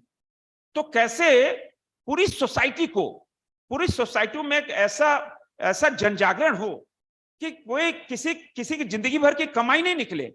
आप देखो, हमको तो कभी कभी पता चलता है कि प्रधानमंत्री आवास में भी क्राइम हो गया, प्रधानमंत्री आवास। इवन आप देखो कि गरीब कल्याण जो अन्न योजना है प्रधानमंत्री जी की, उसके अंदर भी साइबर क्राइम हो गया। हम पूछे भाई कि आपने तो अनाज उठाया नहीं, पंचायत में अनाज उठाया नहीं, तो पॉस मशीन में राशन दुकान बोल रहा है कि नहीं हमने तो भैया दिया ही नहीं। हमने, और उसने कहा पॉस मशीन मेरे पास है भी नहीं, मेरी पॉस मशीन पिछले 2 महीने से खराब हुई, कंप्लेन कर रहे आ नहीं रही, लेकिन अनाज उसका उठ गया। कहां से अनाज उठ गया? आप देखो कितना ये जो क्रिमिनल्स हैं साइबर के, इतने एक्सपर्ट्स हैं कि आपको गरीब का अनाज से लेकर आपकी बैंक खाते तक उनकी पहुंच हो गई है। आने वाला दिन हम कोई इसको इजी नहीं लें, कोई एकदम बहुत हाँ चलो भाई कुछ नहीं तो होता ही रहता है, मेरे साथ तो नहीं होना है, मत सोचना। क्योंकि आप झारखंड के फ्यूचर हो, कंट्री के फ्यूचर हो। जितनी तेजी से हम डिजिटल दुनिया की ओर बढ़ रहे, तो ये और तेजी से बढ़ेगा। और हम ये कह सकते हैं कि जब ईस्टर्न जोन की इस क्लस्टर का जब आज एक तरह से उद्घाटन को, तो एकदम ग्राउंड लेवल पर ठीक है, फर्स्ट मीटिंग हम यहाँ कर रहे हैं, यहाँ पे हम वर्कशॉप कर रहे हैं। अब है कि स्कूल जाकर, कॉलेजेस में जाकर, हमारे रोटरी क्लब है, लॉयंस क्लब है, बहुत सारे क्लब्स हैं, उनके साथ आप एक जो एक्सपर्ट्स बैठे हैं उनके साथ डायलॉग करना, पंचायत स्तर पर डायलॉग करना, उनको समझाना।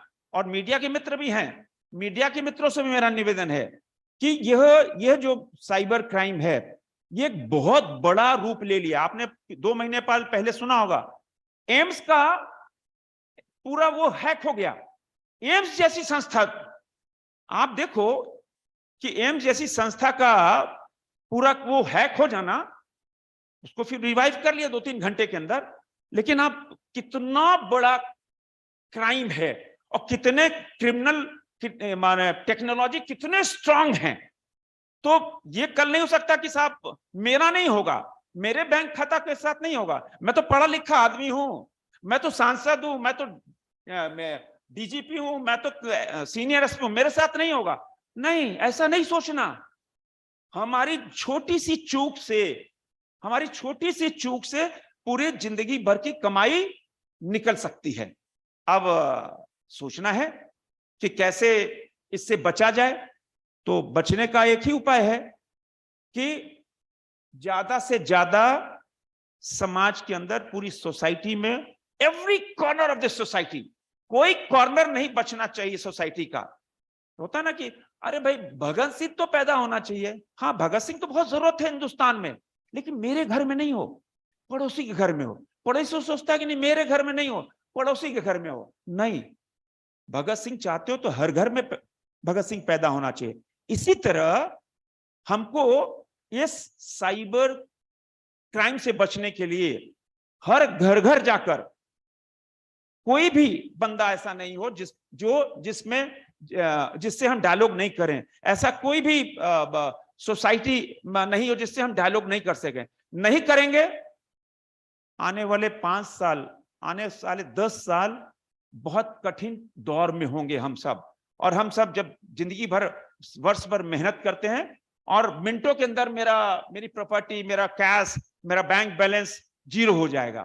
तो विनीत जी को, वो जो मेहनत कर रहे हैं पूरे हिंदुस्तान के अंदर, मैं उनको बेस्ट विशेष करता हूं। और मेरे लायक जो भी सेवा होगी एज ए पब्लिक रिप्रेजेंटेटिव और एक सोशल एक्टिविटीज होने के कारण, जहां भी पूरे झारखंड के अंदर आपको जो भी, जहां भी आपको कोई भी आवश्यकता हो, आपको किसी भी कॉलेजेस, किसी भी सोशल ऑर्गेनाइजेशन या trade organisation,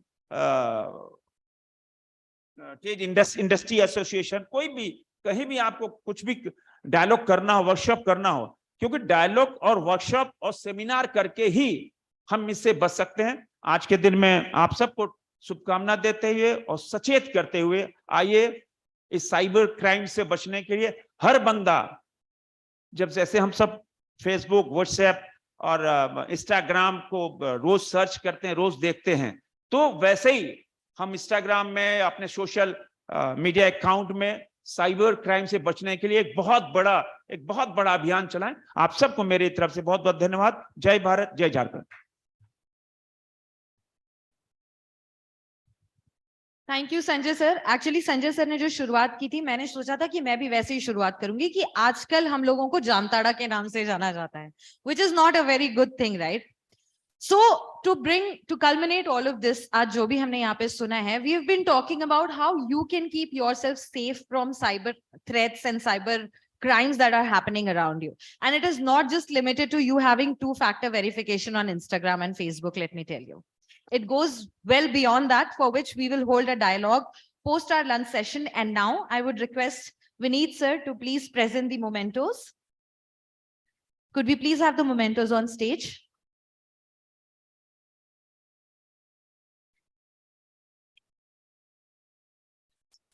Vineet sir will now present the memento to Mr. Sanjay Seth. तालियों की गड़गड़ाहट रुकनी नहीं चाहिए।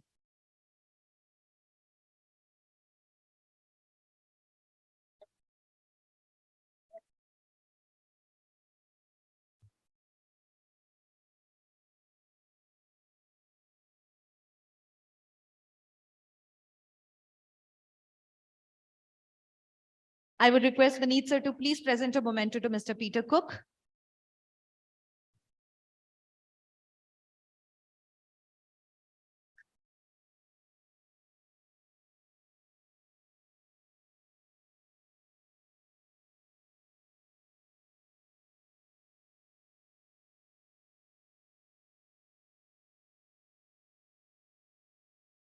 I would now request Mr. Prabhakar Tripathi to please come on stage and to present the memento for Mr. Martin Stewart.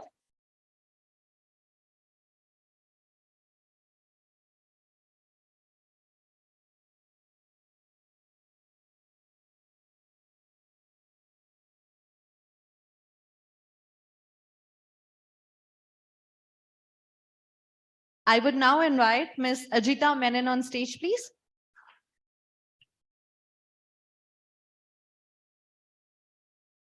To please present the memento to Mr. Kishore Mantri.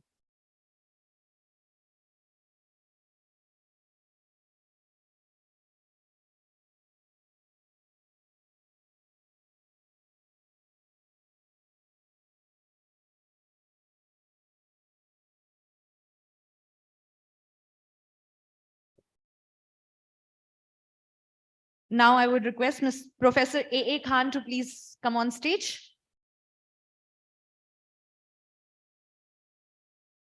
for presenting the memento to Mr. R.P. Malik.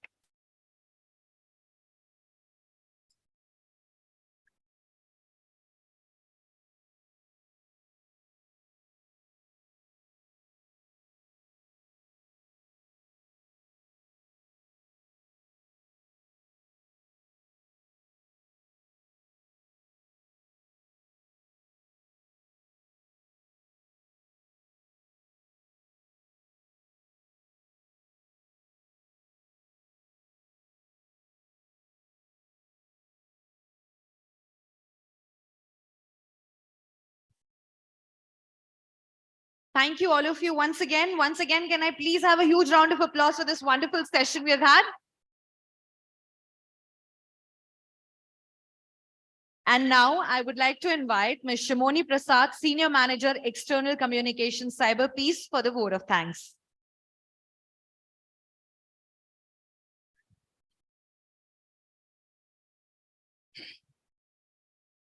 Thank you, Rashi.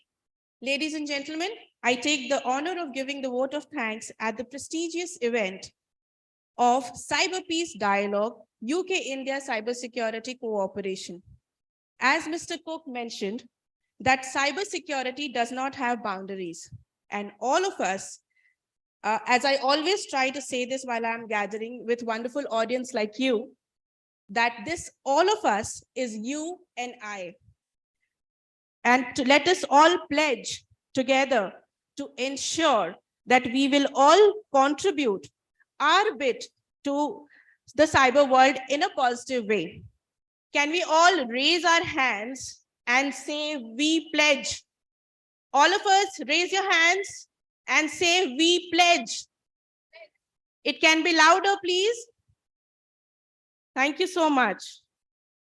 With this, I extend a heartfelt thanks to Shri Sanjay Seth, MP Ranchi Lok Sabha, Mr. Kishore Mantri, President FJCCI, Professor Krishna Shri Achutam, Dean Amrita Vishwa Vidyapeetham, Coordinator C20, Working Group, Mr. Martin Stewart, First Secretary Cyber Policy, British High Commission, New Delhi, Mr. S.N. Pradhan, IPS, Director General, NCB, Mr. Peter Cook, Acting British Deputy High Commissioner, East and Northeast India, Mr. Prabhakar Tripathi, Registrar, Amity University, our partners, British Deputy High Commission, and our supporting partners, Autobot Infosec and Amity University. And absolutely not to forget, the person behind all of this, Mr. Vineet Kumar, for his constant guidance and hand-holding that we're able to deliver an event of such caliber. I would request all the dignitaries to please gather on the dais for a quick group picture. And I would also like to thank Mr. R.K. Malik, IPS, ADG, Wireless, Jharkhand Police. Thank you so much, Malik sir, for joining us on the dais. Request all of the dignitaries from the audience also to join us on the dais for a quick group picture.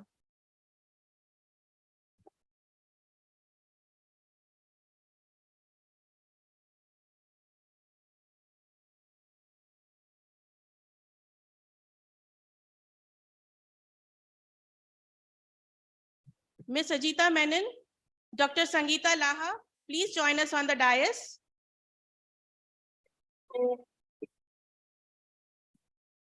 A huge round of applause for our dignitaries. Louder. They took out time from their busy schedule and joined us here. All through the day, you are to the neck. Once I face the picture and all the gift that you get. It's a lovely way to stay connected to all your friends. A world of entertainment that never ends. It's a pattern in every way. I bet you can make it say each and every day. If you believe that you can, if you believe like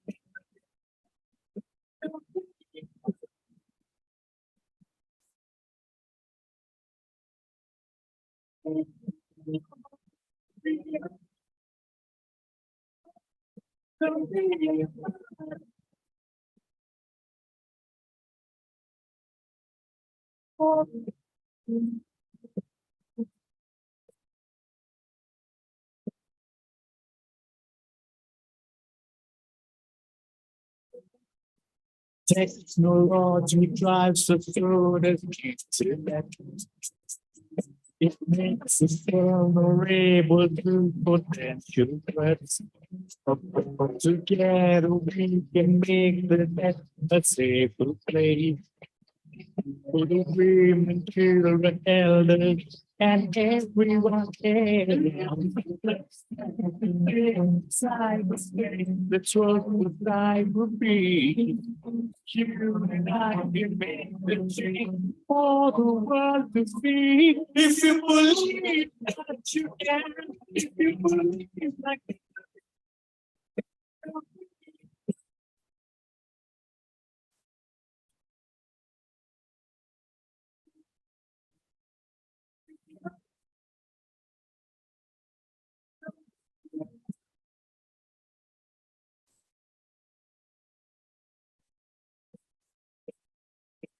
you be expert on hacker.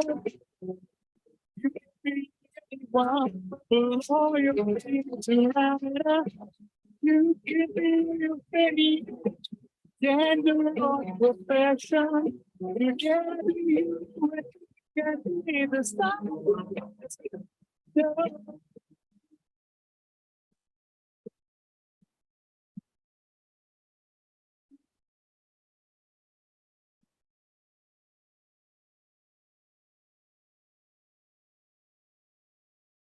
believe that you can, if you believe that you believe.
लगा दो।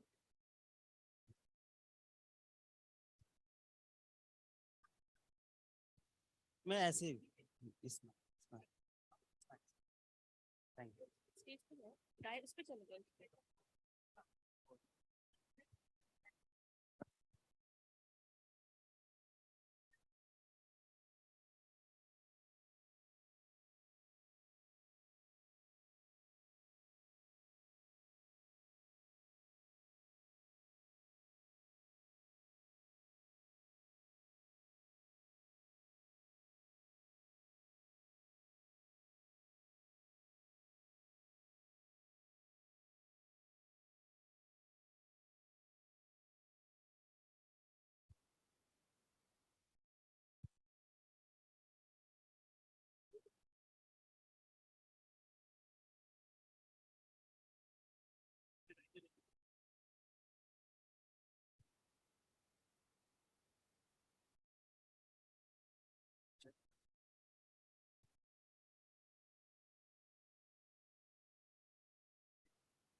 Sir Sikdar from Autobot InfoSec. He's got a presentation for you guys. I understand you're hungry, but I promise you this is going to be worth your while. Can I hear a huge round of applause? He's a little nervous.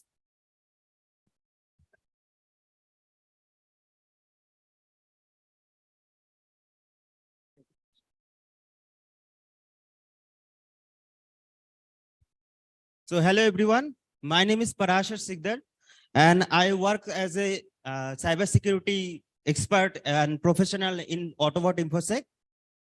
So I will introduce Autobot InfoSec briefly because we don't have so many time or too much time to elaborate all of these things what we actually do. Next slide, please. So before introducing the Autobot InfoSec, let me tell you what are the cyber incidents that are currently happening. Any of you? So the problem or the challenges of cybersecurity are in today's digital world, businesses and organizations are facing enormous cyber attacks. You probably or might have heard about the cyber attacks on healthcare sector and SCADA security sector and small businesses, SMEs, right? So what is the actual issue? So the actual issue is they don't have proper knowledge how to actually properly handle the cybersecurity issues and take the particular posture or measures that needs to be taken to mitigate the cyber attacks. And also there are such also tools available on the internet, but they are most of them are expensive, too much expensive. And also, so here we are. I am from Autobot InfoSec. I'll introduce Autobot InfoSec, what kind of services we provide or what type of research we kind of do. Next slide, please. So now the question is, how can we provide an advanced and tailored cybersecurity solution to the organizations and businesses? Next slide, please. So here we are. We are Autobot InfoSec. Is a specialist cybersecurity professional consultancy offering practical and innovative security services solution and custom-made solution to the organizations, law enforcement agencies, and organizations like SMEs, small businesses. And we also have more than 5 years of experience. We are currently working on to provide cybersecurity services and solution with the mission to strengthen the cybersecurity posture and protect valuable information assets. And the vision of Autobot InfoSec is to be a leading global cybersecurity firm driven by a passion for protecting clients' reputation. Next slide.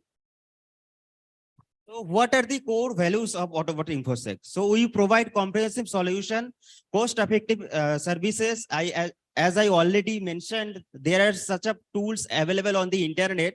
They are actually expensive and lot of money to be invested to buy or procure these kind of tools to secure or safeguard your network infrastructure and all.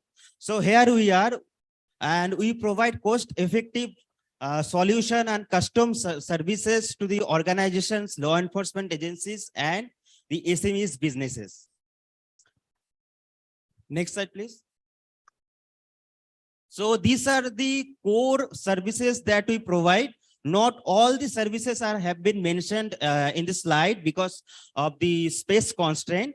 So we provide vulnerability assessment and penetration testing, network security assessment for the law enforcement agencies, organizations, businesses. We kind of the dedicated team, professional team goes to the network premises and test their cybersecurity posture to safeguard their internet infrastructure.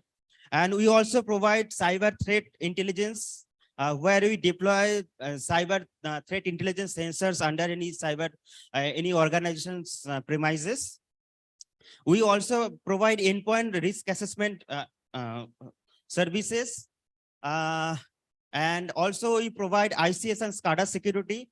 We conduct vulnerability assessment and penetration testing of a particular SCADA sector. SCADA sector is basically the internet connected peripherals of a particular like industrial control system, like oil and refinery system and power grid system. You might be aware of that. And we also provide cyber insurance, a risk management service that provides protection to individuals and organizations and against losses and damages of particular cyber attacks, right? Next slide.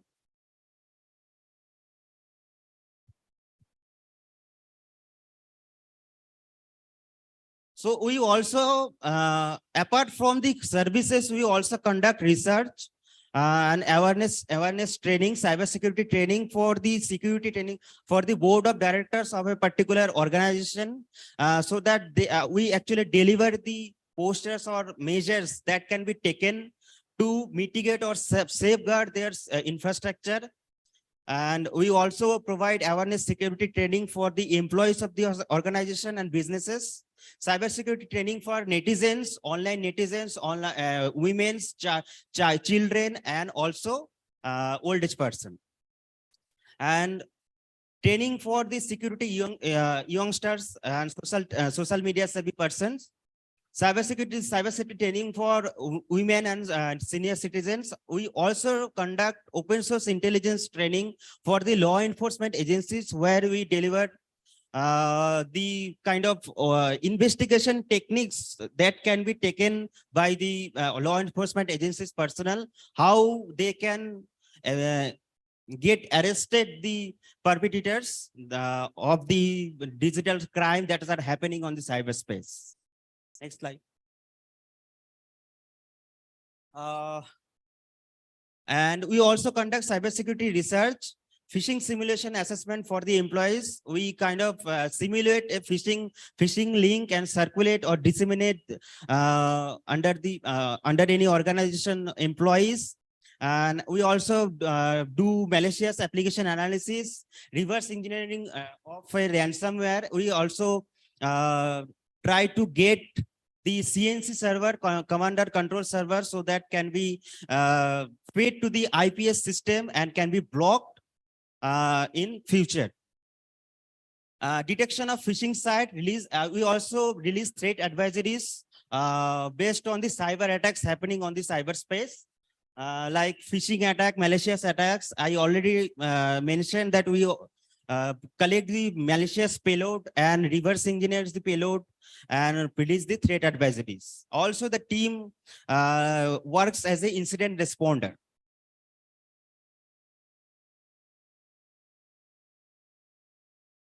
So these are some of the reports that we have recently published on the public domain. You might be aware, before any festival in India, a lot of malicious application, malicious URL and phishing links get circulated on cyberspace. We actually capture that and monitor the cyber malicious links, reverse engineers that malicious link using open source intelligence, and try to get that person working behind this applications and malicious URL. These are some of the reports what we have published recently. Next.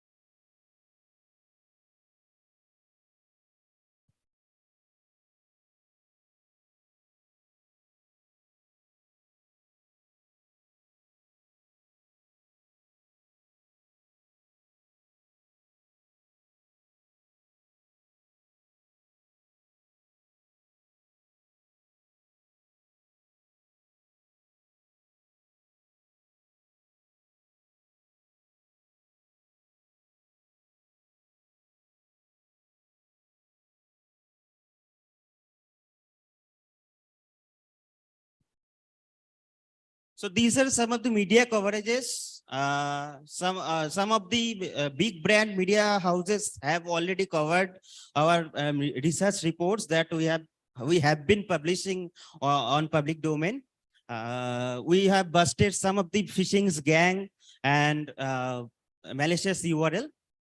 These are some of the glimpses. And you can see the most of the renowned media houses have covered our media research report. And these are the strategic partners of Autobot InfoSec. And we also, in collaboration with CyberPeace Foundation, we conduct a global hackathon every year, that is Global CyberPeace Challenge. This year also, we are conducting Global CyberPeace Challenge edition 4, that is 4.0. The registration has kicked and started. You can register by visiting this site, though I haven't mentioned this URL in this presentation. You can cite cyberchallenge.net and get yourself registered. There are 3 challenges: cyber policy and diplomacy, cyber policy challenge and strategy challenge. The second one is Peaceathon. That is a traditional innovative solution. And you can also, and the third one is Capture the Flag. The Capture the Flag has 2 tracks: IT security, IT CTF, and second one is OT CTF. The IT CTF is basically the Jeopardy type of CTF, and OT CTF is basically the SCADA and ICS sector based OT Capture the Flag event. Next. Yeah, that's it from my side. Thank you very much. Are you still nervous though? He's saying no. All right, so now we'll break for a lunch session and then we'll gather here by 1:30 for a CyberPeace dialogue session.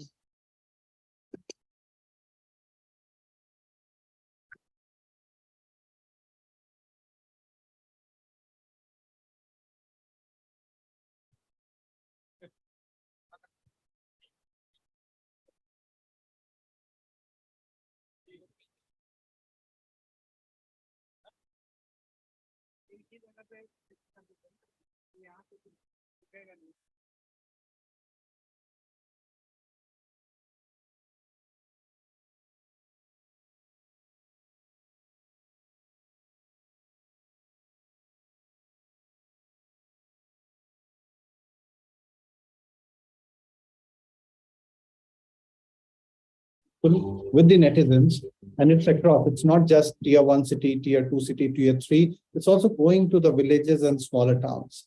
We can kind of bridge the gap. We can reach out to the last mile through this campaign, kind of make people aware about the prevention steps that are there. Also kind of bring up the problems that people generally face on the ground with the policymakers and others, so that the issues can be solved on the ground. Together, we can create a kind of an impact for the people on the ground and create a safer and peaceful environment for everyone who is there in the cyberspace. Thank you so much.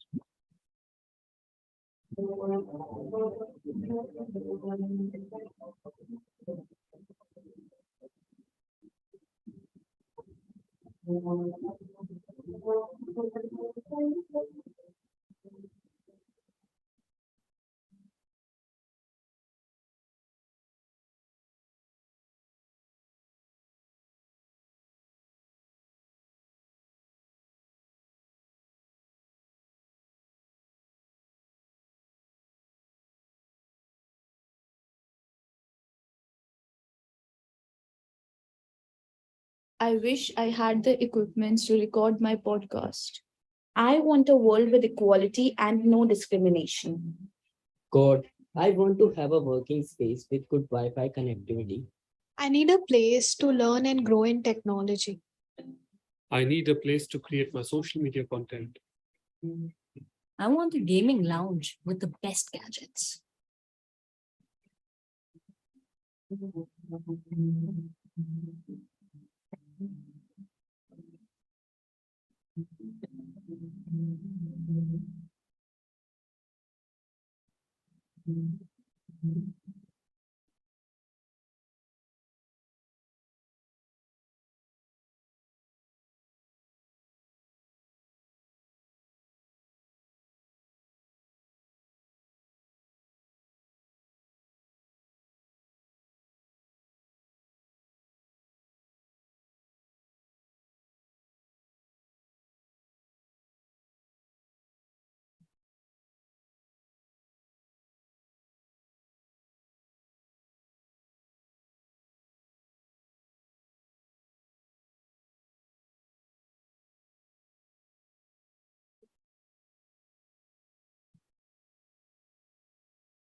Welcome to the CyberPeace Foundation Helpline.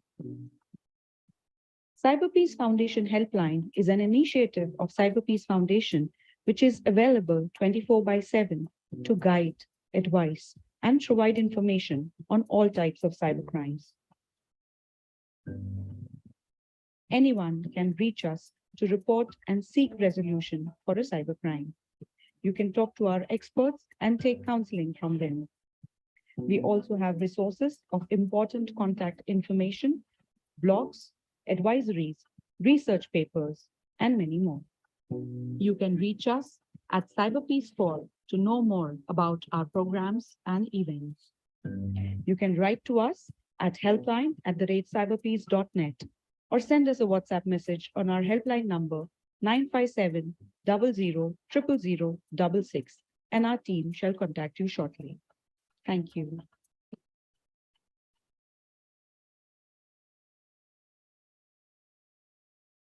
Tech videos every This video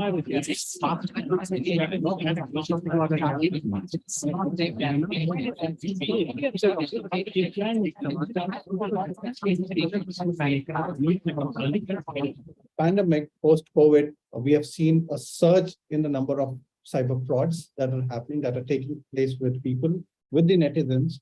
And it's across, it's not just tier 1 city, tier 2 city, tier 3. It's also going to the villages and smaller towns. We can kind of bridge the gap. We can reach out to the last mile through this campaign, kind of make people aware about the prevention steps that are there. Also kind of bring up the problems that people generally face on the ground with the policymakers and others, so that the issues can be solved on the ground. Together, we can create a kind of an impact for the people on the ground and create a safer and peaceful environment for everyone who is there in the cyberspace. Thank you so much.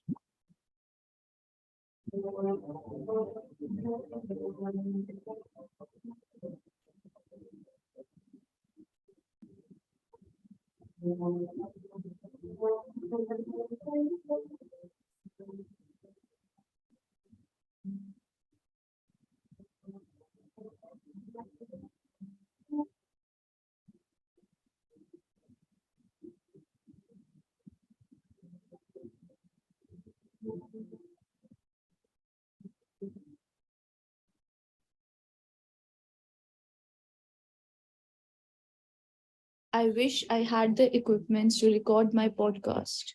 I want a world with equality and no discrimination. God, I want to have a working space with good Wi-Fi connectivity. I need a place to learn and grow in technology. I need a place to create my social media content. I want a gaming lounge with the best gadgets.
Welcome to the CyberPeace Foundation Helpline. CyberPeace Foundation Helpline is an initiative of CyberPeace Foundation, which is available 24/7 to guide, advise, and provide information on all types of cybercrimes. Anyone can reach us to report and seek resolution for a cybercrime. You can talk to our experts and take counseling from them. We also have resources of important contact information, blogs, advisories, research papers, and many more. You can reach us at CyberPeace Call to know more about our programs and events. You can write to us at helpline@cyberpeace.net or send us a WhatsApp message on our helpline number 957 00 00066, and our team shall contact you shortly. Thank you.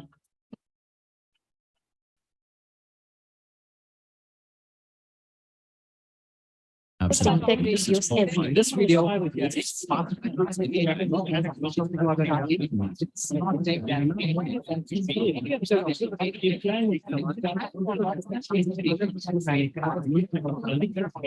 Pandemic, post-COVID, we have seen a surge in the number of cyber frauds that are happening, that are taking place with people, with the netizens. And it's across, it's not just tier 1 city, tier 2 city, tier 3, it's also going to the villages and smaller towns. We can kind of bridge the gap. We can reach out to the last mile through this campaign, kind of make people aware about the prevention steps that are there. Also kind of bring up the problems that people generally face on the ground with the policymakers and others, so that the issues can be solved on the ground. Together, we can create a kind of an impact for the people on the ground and create a safer and peaceful environment for everyone who is there in the cyberspace. Thank you so much.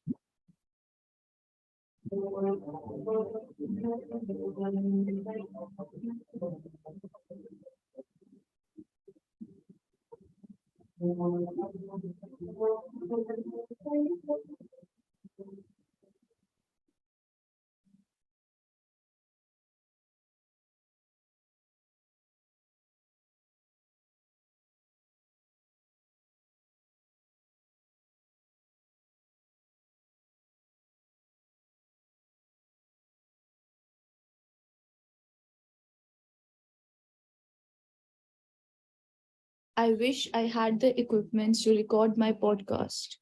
I want a world with equality and no discrimination. God, I want to have a working space with good Wi-Fi connectivity. I need a place to learn and grow in technology.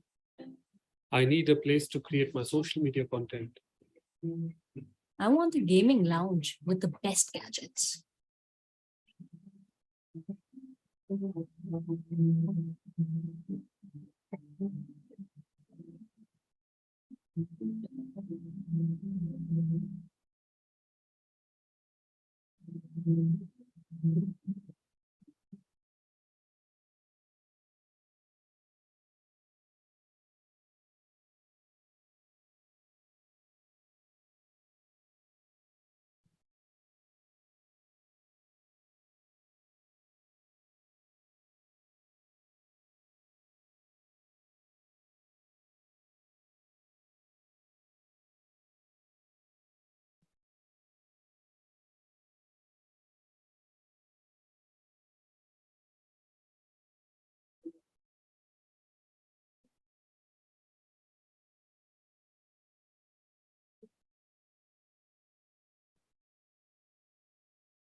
Welcome to the CyberPeace Foundation Helpline. CyberPeace Foundation Helpline is an initiative of CyberPeace Foundation, which is available 24/7 to guide, advise, and provide information on all types of cybercrimes. Anyone can reach us to report and seek resolution for a cybercrime. You can talk to our experts and take counseling from them. We also have resources of important contact information, blogs, advisories, research papers, and many more. You can reach us at CyberPeace Call to know more about our programs and events. You can write to us at helpline@cyberpeace.net or send us a WhatsApp message on our helpline number 957 00 00066, and our team shall contact you shortly. Thank you.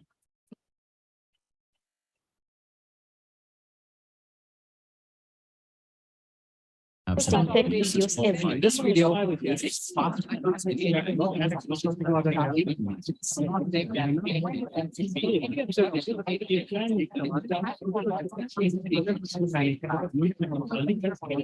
pandemic, post-COVID, we have seen a surge in the number of cyber frauds that are happening, that are taking place with people, with the netizens.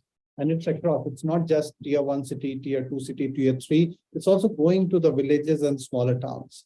We can kind of bridge the gap. We can reach out to the last mile through this campaign, kind of make people aware about the prevention steps that are there. Also kind of bring up the problems that people generally face on the ground with the policymakers and others, so that the issues can be solved on the ground. Together, we can create a kind of an impact for the people on the ground and create a safer and peaceful environment for everyone who is there in the cyberspace. Thank you so much.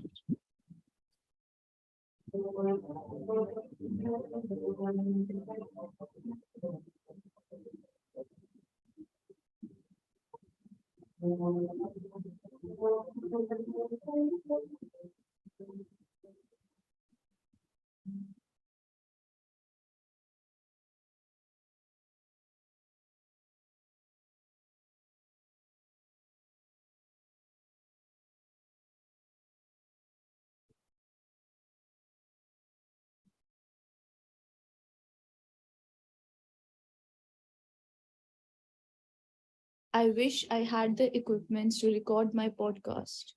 I want a world with equality and no discrimination. God, I want to have a working space with good Wi-Fi connectivity. I need a place to learn and grow in technology. I need a place to create my social media content. I want a gaming lounge with the best gadgets.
Welcome to the CyberPeace Foundation Helpline. CyberPeace Foundation Helpline is an initiative of CyberPeace Foundation, which is available 24/7 to guide, advise, and provide information on all types of cybercrimes. Anyone can reach us to report and seek resolution for a cybercrime. You can talk to our experts and take counseling from them. We also have resources of important contact information, blogs, advisories, research papers, and many more. You can reach us at CyberPeace Call to know more about our programs and events. You can write to us at helpline@cyberpeace.net or send us a WhatsApp message on our helpline number 957 00 000 66, and our team shall contact you shortly. Thank you.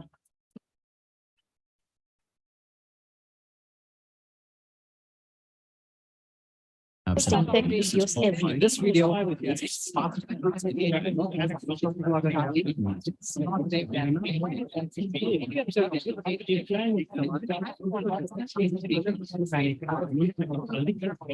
pandemic, post-COVID, we have seen a surge in the number of cyber frauds that are happening, that are taking place with people, with the netizens. And it's across, it's not just tier 1 city, tier 2 city, tier 3, it's also going to the villages and smaller towns.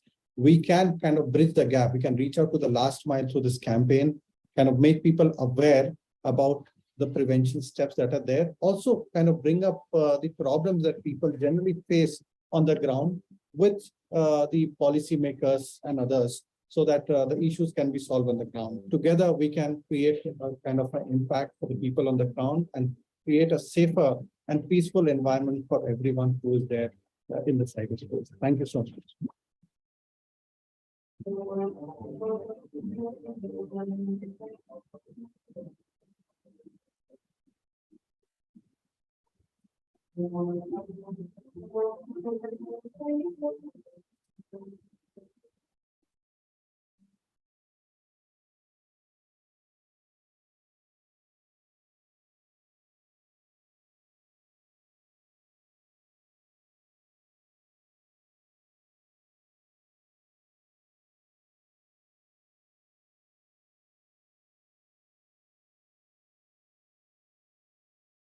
I wish I had the equipment to record my podcast. I want a world with equality and no discrimination. God, I want to have a working space with good Wi-Fi connectivity. I need a place to learn and grow in technology. I need a place to create my social media content. I want a gaming lounge with the best gadgets.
Welcome to the CyberPeace Foundation Helpline.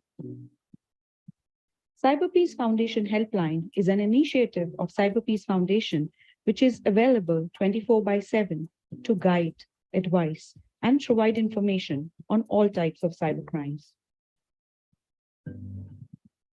Anyone can reach us to report and seek resolution for a cybercrime. You can talk to our experts and take counseling from them. We also have resources of important contact information, blogs, advisories, research papers, and many more. You can reach us at CyberPeace4 to know more about our programs and events. You can write to us at helpline@cyberpeace.net or send us a WhatsApp message on our helpline number 957 00 000 66, and our team shall contact you shortly. Thank you.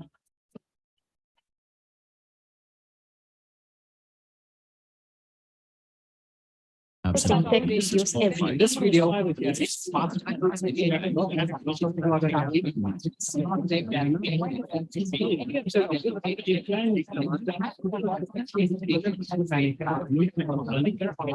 Pandemic, post-COVID, we have seen a surge in the number of cyber frauds that are happening, that are taking place with people, with the netizens.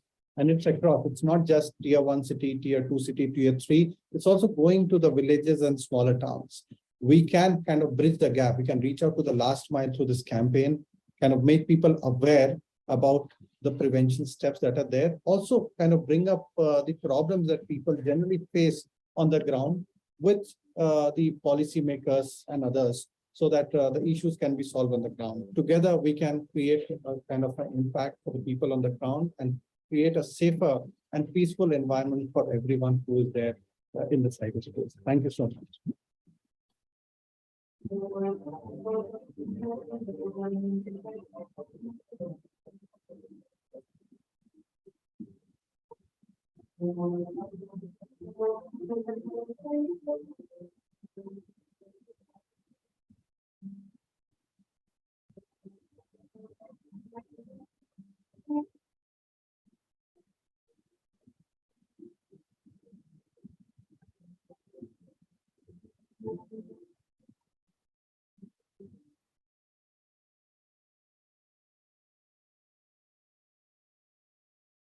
I wish I had the equipments to record my podcast. I want a world with equality and no discrimination. God, I want to have a working space with good Wi-Fi connectivity. I need a place to learn and grow in technology. I need a place to create my social media content. I want a gaming lounge with the best gadgets.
Welcome to the CyberPeace Foundation Helpline.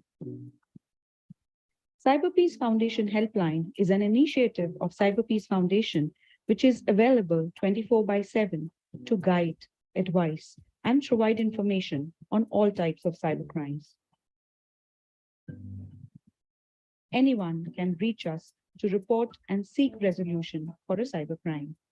You can talk to our experts and take counseling from them.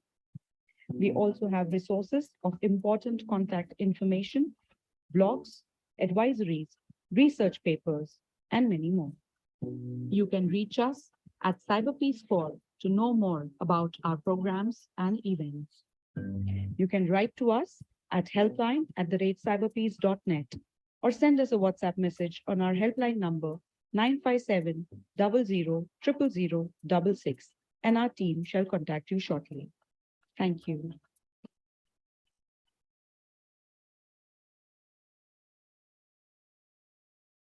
Some tech videos every This video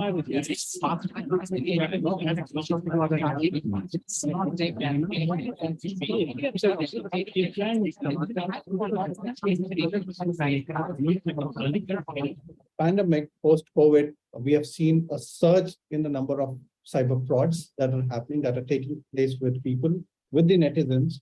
And it's across, it's not just tier 1 city, tier 2 city, tier 3, it's also going to the villages and smaller towns.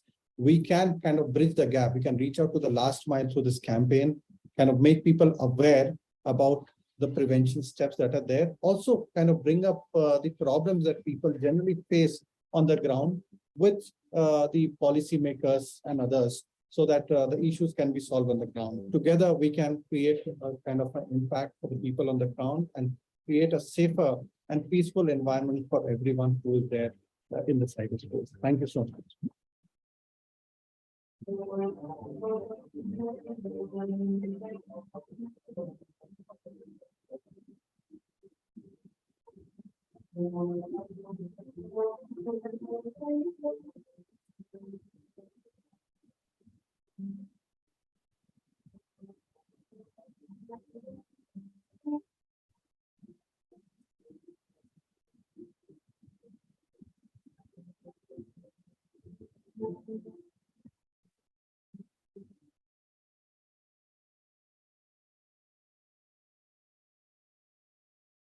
I wish I had the equipment to record my podcast. I want a world with equality and no discrimination. God, I want to have a working space with good Wi-Fi connectivity. I need a place to learn and grow in technology. I need a place to create my social media content. I want a gaming lounge with the best gadgets.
Welcome to the CyberPeace Foundation Helpline.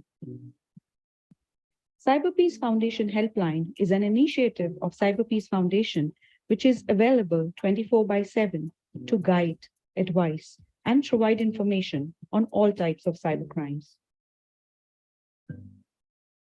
Anyone can reach us to report and seek resolution for a cybercrime. You can talk to our experts and take counseling from them. We also have resources of important contact information, blogs, advisories, research papers, and many more. You can reach us at CyberPeace4 to know more about our programs and events. You can write to us at helpline@cyberpeace.net or send us a WhatsApp message on our helpline number 957 00 000 66, and our team shall contact you shortly. Thank you.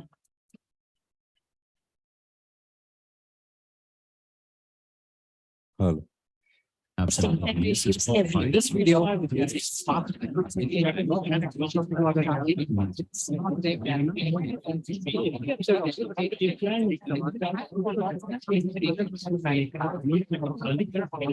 Pandemic, post-COVID, we have seen a surge in the number of cyber frauds that are happening, that are taking place with people, with the netizens, and it's across. It's not just tier 1 city, tier 2 city, tier 3. It's also going to the villages and smaller towns.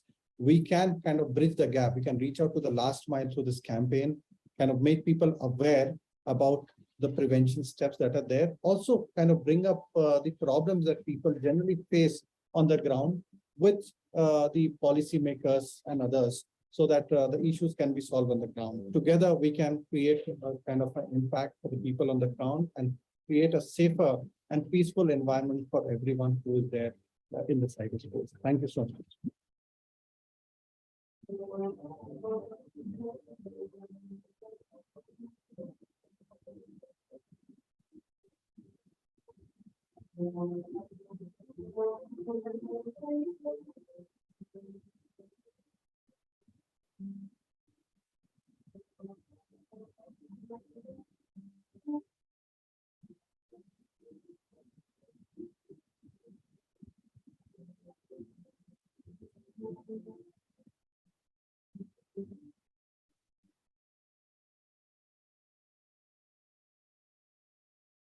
I wish I had the equipment to record my podcast.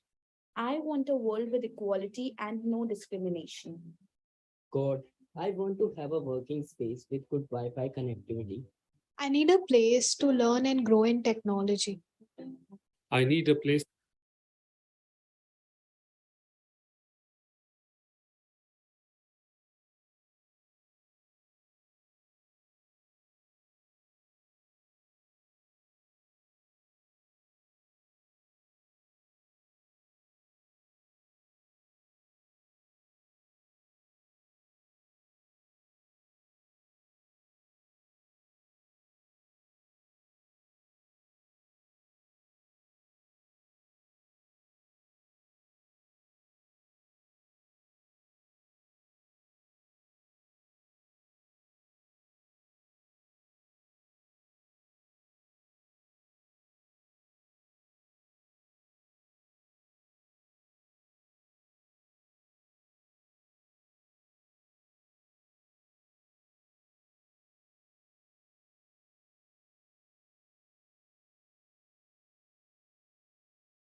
Okay,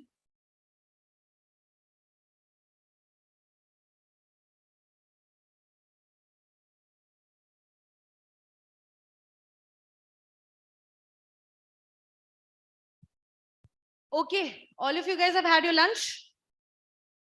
Yes. अच्छे से नहीं खाया? क्या? No. पीछे वालों की तो कभी पेट नहीं भरने वाला है. So I'm not even going to ask you guys. But honestly, all of you guys have had food ना? तो अब नींद आएगी. Already सो गए हो क्या आप लोग? नींद आने वाली है क्या? आधे लोग yes बोल रहे हैं, आधे लोग no बोल रहे हैं. जो yes बोल रहे हैं हाथ उठाओ. कहाँ गए आपके सर? सर ये एमिटी वाले बच्चे जिनको नींद आने वाली है. Okay, how many of you guys have taken photographs and selfies and posted it on social media? Very few of you. I think all of you should, right? Okay, I'll give you a deal. I don't have a lot of followers, but I have an account on Instagram. Fair followers. If you share a story from here today, I will put it up on my profile. My profile is RJ Rashi Official on Instagram, RJ Rashi Big on Facebook. So you can tag me and I'll repost your stories for sure. Amity को भी tag करूंगी. Those who are taking photographs अभी अब बाद में के लिए बचा के रखते हैं. Because hashtag CyberPeace and @CyberPeace Foundation. CyberPeace Foundation, guys, if you haven't looked at it, it is a blue tick account on Instagram in case you guys did not know. So you know the importance of it.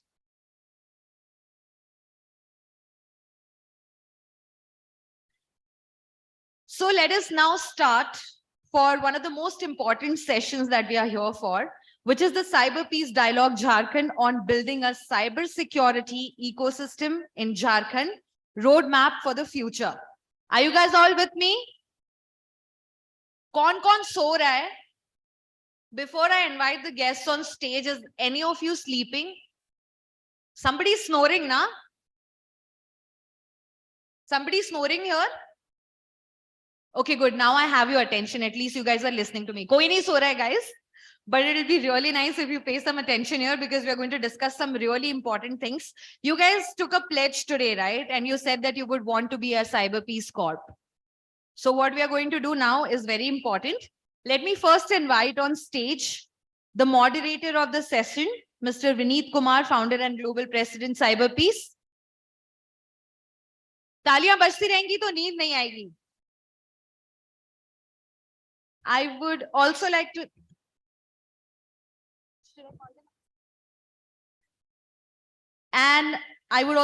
invite Dr. Sangeeta Laha, National University of Study and Research in Law, NUSRL. Huge round of applause. Professor A.A. Khan, advisor, CyberPeace. Mr. Ganesh Reddy from Citizen Foundation.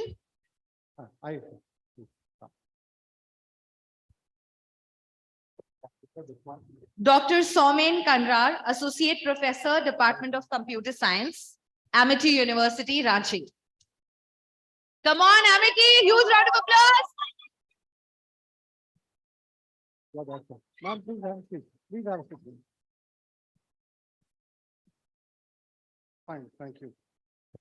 Thank you, everyone. And let me be a part of the crowd and start the discussion. तो this dialogue मैंने आपको पहले ही बताया था, ये जो हमारा dialogue है ये एक पार्टिसिपेटरी डायलॉग है, number 1. So it's not those boring panel discussions कि हम बात करेंगे, आप सुनेंगे और ये करेंगे. हमारे साथ एक्सपर्ट्स हैं जो जुड़े हुए हैं, जो अपने व्यूज रखेंगे, बट हमें आपके भी व्यूज चाहिए. So it has to be a participatory approach. और मुझे बहुत अच्छा बात ये लगा कि लंच के बाद लोग दिख रहे हैं यहाँ पे, which is a good thing. So extra 1 scoop ice cream to every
He's from Ministry of Electronics and IT.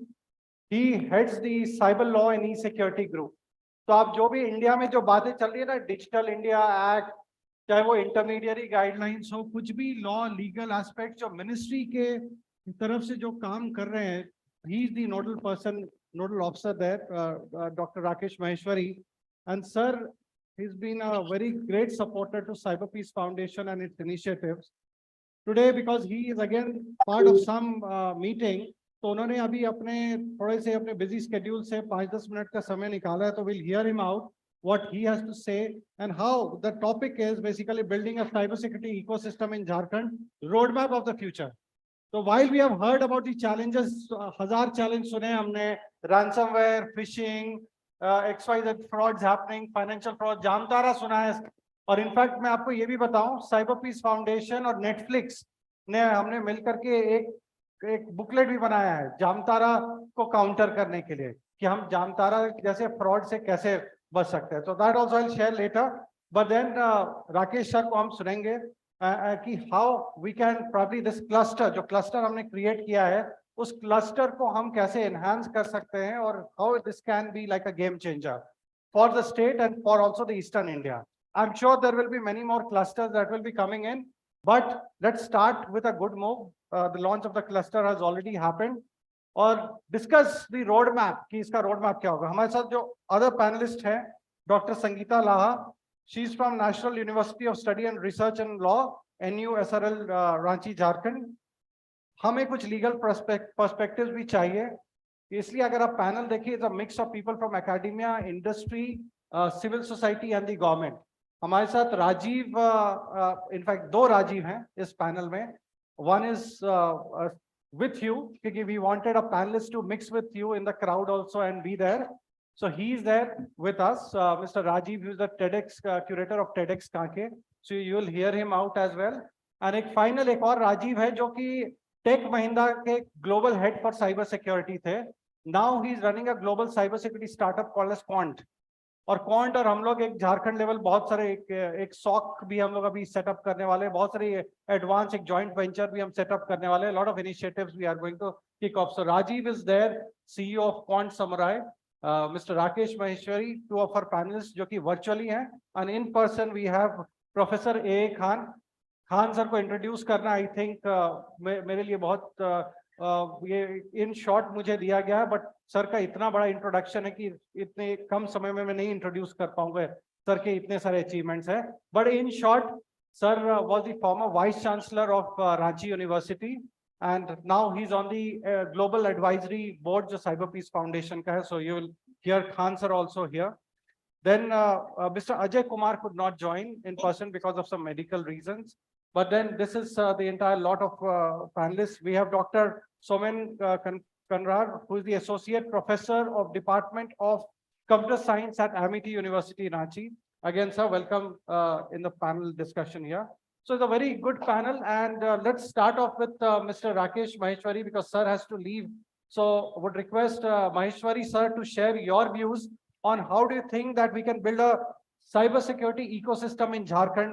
Jamtara jaisa hamara jo naam badnaam hai, how can we change that face of the state, and overall how we can be known as an international cyber security hub. I'm not saying national, I'm not saying eastern, I'm saying international, because potential, there are a lot of potential in the state, which probably what we are missing is a platform, and I think this is a platform to begin with, sir. Over to you, Maheshwari sir. Thank you, Major Vinitji, and thank you all the panelists who are there on board today. And I'm sorry, I'm available only virtually, and that too only for a few minutes. So I'll just like to, convey my views. To begin with, Major Vinit, the question that you have posed as to what maybe can be done and should be done. Though we are talking at the state level as of today, लेकिन मेरा एक मानना होगा, मैं मानता हूं कि strong KYC, क्योंकि KYC के norms बहुत clearly defined हैं, but unfortunately, either because of the lust for making more and more commercial gain or otherwise, we tend to lose away on this particular aspect of doing a good KYC. And this can be enforced at a state level, whether it's a telecom company or by the banking system. एक अच्छा KYC यदि है, और वैसे तो खैर all over India होना चाहिए, लेकिन अच्छा KYC यदि स्टेट में है, तो traceability of a possible fraudster is always much easier. In fact, यदि एक अच्छा KYC है, तो अपने आप में एक डिटरेंट है. This is one message which I wanted to convey. The second, which is entirely independent of this, is with respect to the social media platforms, the online intermediary platforms, wherein हमने 2021 में IT rules बनाए थे, IT Intermediary Guidelines and Digital Media Ethics Code 2021, जो कि 2022 में 28 अक्टूबर को they have been further amended, and it impacts. These rules are actually relevant for every person who is on internet, who is using some social media account in any way, because most of us are in any way, I mean on WhatsApp or Telegram. So कहीं ना कहीं हम में से हर एक आदमी को, हम में से every person, I mean as a user of the internet, we are impacted by these rules. We get certain rights because of these rules.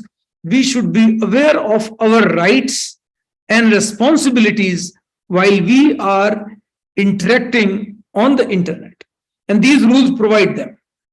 These rules also provide certain due diligence, certain expectations that we have from the platforms. So social media platforms or intermediary platform, all online platforms जो भी हैं, apps हैं, websites हैं, या जो भी intermediaries हैं, उनसे क्या एक्सपेक्टेशन की जानी चाहिए. तो these rules also convey these expectations, and therefore I will just like to mention one or two specific aspects of these rules. One, that these rules empower a citizen of the country to be able to directly approach the website in case his or her privacy has been breached.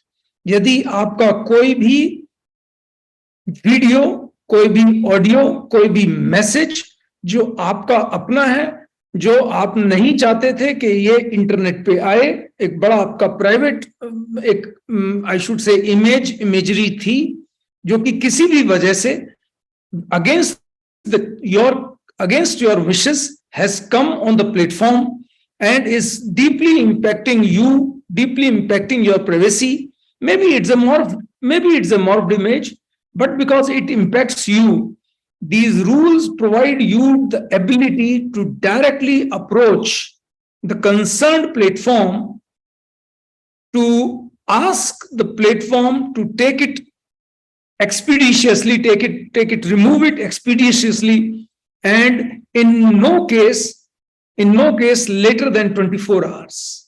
और ये केवल आप ही directly नहीं पहुंच सकते हैं, आप अपने पेरेंट्स के थ्रू, आप अपने किसी भी ऑथराइज्ड रिप्रेजेंटेटिव के थ्रू, आप लॉ एनफोर्समेंट के थ्रू इन प्लेटफॉर्म्स पे पहुंच के, यदि वो मटेरियल जो आपको इंपैक्ट कर रहा है, you can ask for its removal. Sometimes it's not just about my material, it's about anybody's material which is otherwise considered to be too harmful.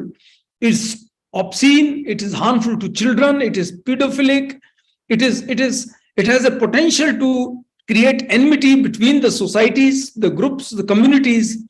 तो एक particularly in 2020 में के amendment में, even that has been enabled, where the users of the platform, users of the social media can approach the grievance officer.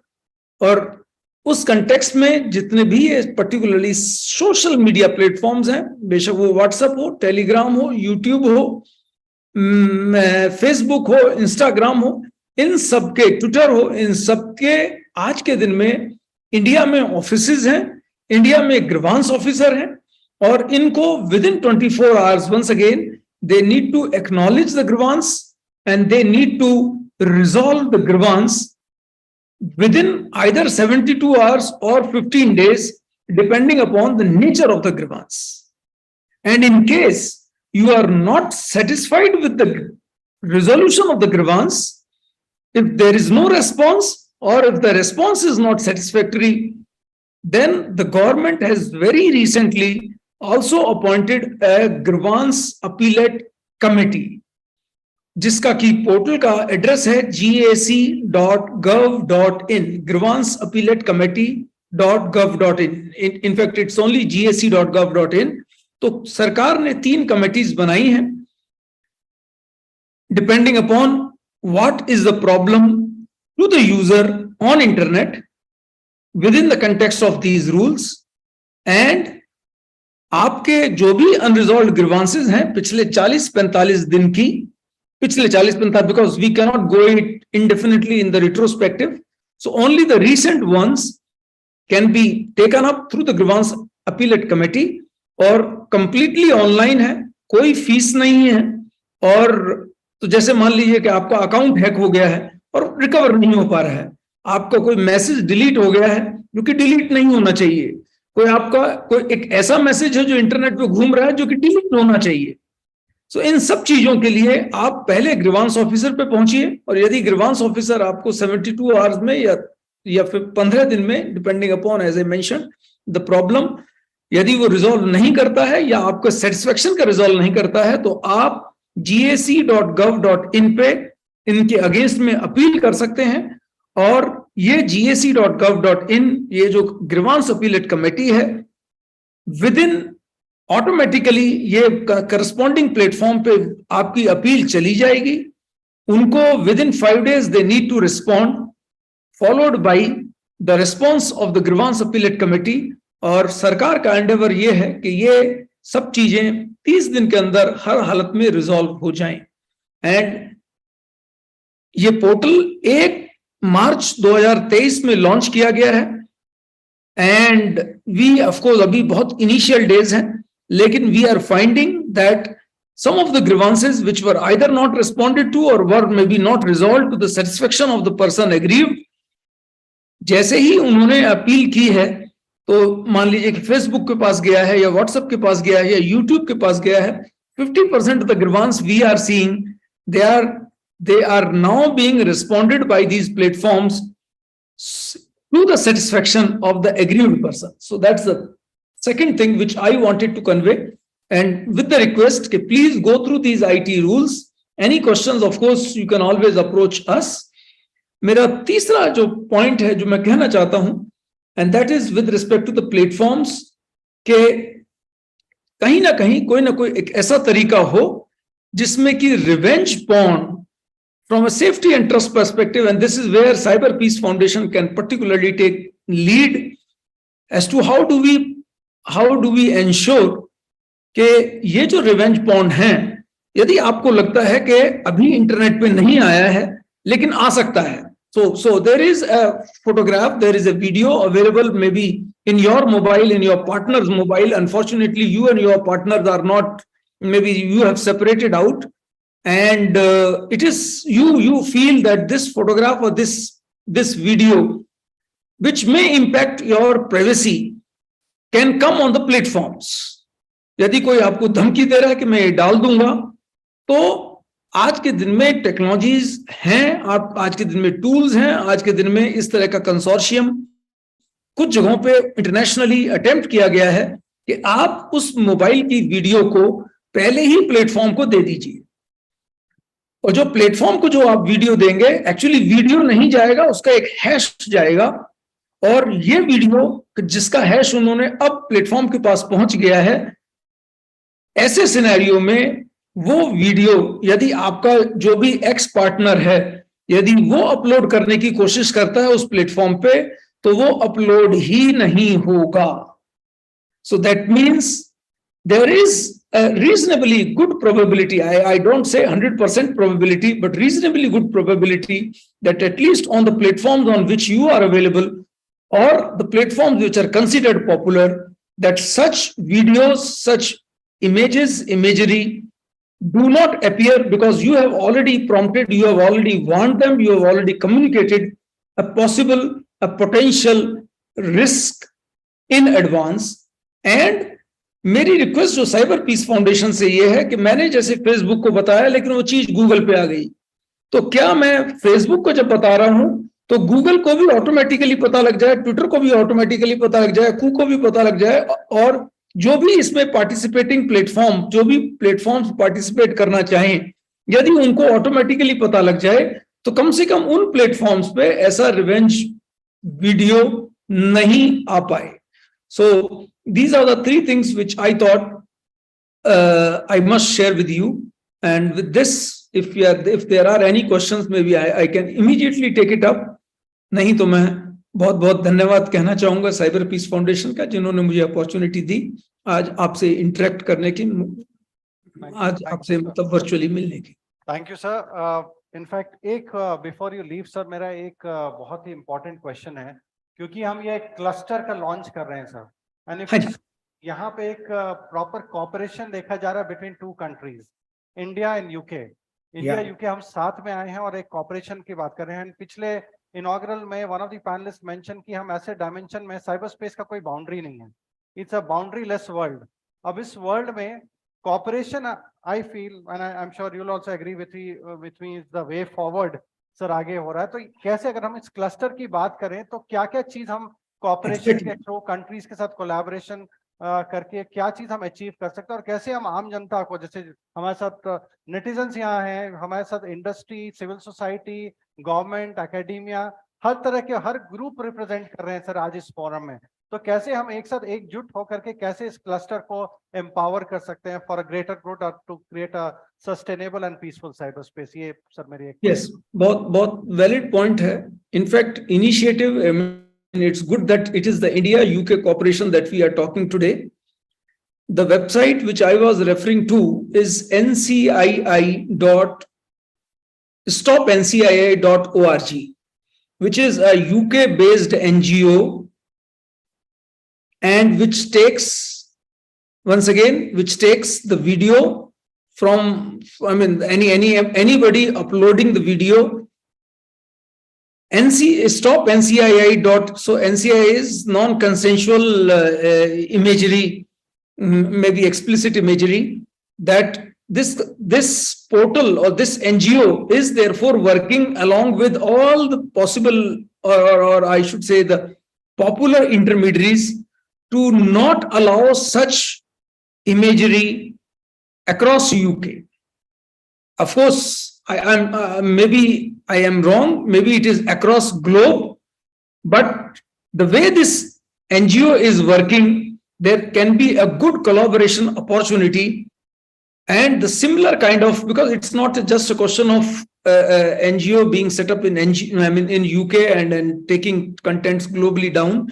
It's an equally important thing that we also create something similar here in India and create awareness about it.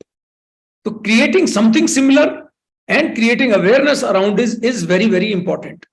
The second thing, which is also very, I should say, path breaking in UK, is Internet Watch Foundation. So IWF.org, which is dealing with the extreme pornography and the child sexual abuse material. And it's one of the world's oldest and the most popular hotline available. So child sexual abuse, particularly in India, is even viewing is considered to be, almost internationally, it is considered to be illegal. So here also, how exactly they are working, how exactly are they identifying, how should we identify कि आज के दिन में हमारे पास में जो possibilities हैं, वो है एक साइबर क्राइम का पोर्टल है, which is cybercrime.gov.in. लेकिन द वे इट ऑपरेट्स, क्योंकि पुलिस का जो सब्जेक्ट है, क्राइम का जो सब्जेक्ट है, वो एक स्टेट का सब्जेक्ट है, तो जो भी यदि कोई पोर्टल पे रिपोर्ट करता है तो automatically it is transfer to the state. But on certain things, particularly with respect to the revenge porn, particularly with respect to the child sexual abuse material, where privacy is a huge concern, simply transferring to state may not work. And therefore, we should try to see as to how do we collaborate with IWF, how do we learn from IWF and such organizations, can be a very good opportunity when we are talking of India-UK collaboration today. Thank you. Thank you, sir. Thank you so much for sparing your time. And Yeah. we look forward to get your guidance in the near future. Thank you. And thank you. So I'm just leaving. Thank you. Thank you, sir. Thank you. Yeah. So moving on from online to offline.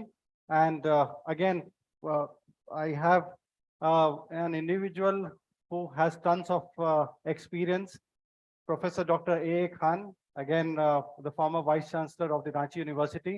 Sir, if we can have certain pointers from your side about the cluster and what could be the roadmap for the future when it comes to the state of Jharkhand. How can we be a game changer in this particular space when we talk cyber? Cyber crime nahi, Jamtara nahi, but cyber security mein, we have done it. In fact, we have seen one of the very best use cases. I'm sure when Rajiv comes, he will also speak about it. But Estonia suffered a cyber attack in 2007. In fact, it was the first such cyber attack happening on a country. Complete disruption, sab kuch blackout, power grids band, internet band, ATM transactions band, sab kuch band ho gaya. Like a sci-fi movie, I'm sure आपने Die Hard देखा होगा movie Die Hard 4. कुछ उस तरह का scene हुआ था Estonia के साथ 2007 में. उसके बाद से आज अगर आप बात कर रहे हैं 2023 में after say 16 years of the Estonian cyber attack, complete game changer. Cyber security में it's one of the most advanced countries today when we talk about cyber security. मैं वही चीज देख रहा हूँ कि अगर झारखंड को हम उठा के चले तो अभी हम साइबर क्राइम हब के नाम पे जाना जा रहे हैं तो आने वाले समय में हम कैसे sir can be known as Estonia ki learn from the state of Jharkhand. They have been like an eye opener. So how can we do that, sir? I mean, can we hear your views? Hello. May God bless you all. I am basically a physicist and I use computer as a tool. But I am not expert in the cyber crimes and cyber security. That is the thing. The crime that is being done in the Jamtara is at the very initial level. Initial level means they just phone. किसी को phone करते हैं, उनसे data पूछते हैं, OTP पूछते हैं और कर देते हैं. Very initial level of the crime that is being done at Jamtara. Indian populations जो है हमारे यहाँ इंडिया में, वो बैंक के इंटरनेट अकाउंट फैसिलिटीज कितने लोगों के पास होगा? हार्डली 10% लोगों के पास. बाकी लोगों के पास ओनली ATM कार्ड है, इसलिए क्राइम होते हैं ATM कार्ड के जरिए.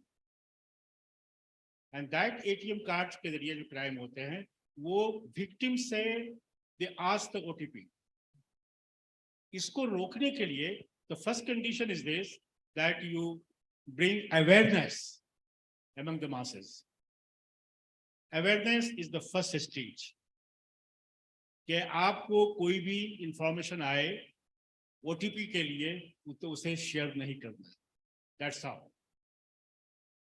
India in the cyber crime is known from the Jamtara. India in the cyber security will be known by the name of Vineet Kumar. Thank you, sir. Thank you.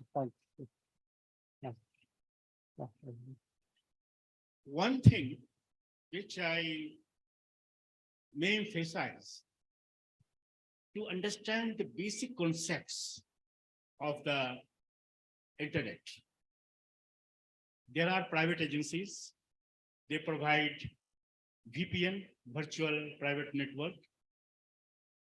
And if you go through the VPN, then you are mostly secure.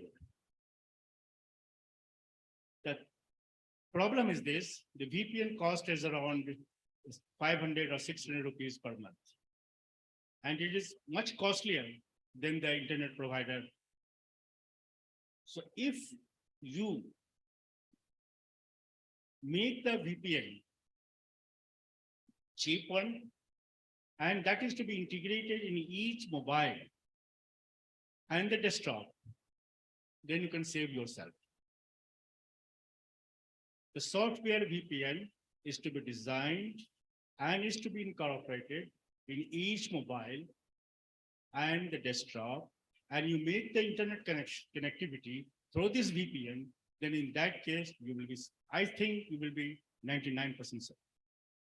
That is my second rule. Right. Okay. Thank you. Thank you. Thank you so much, sir. Thank you. And I completely agree, sir, because it has to be a combination.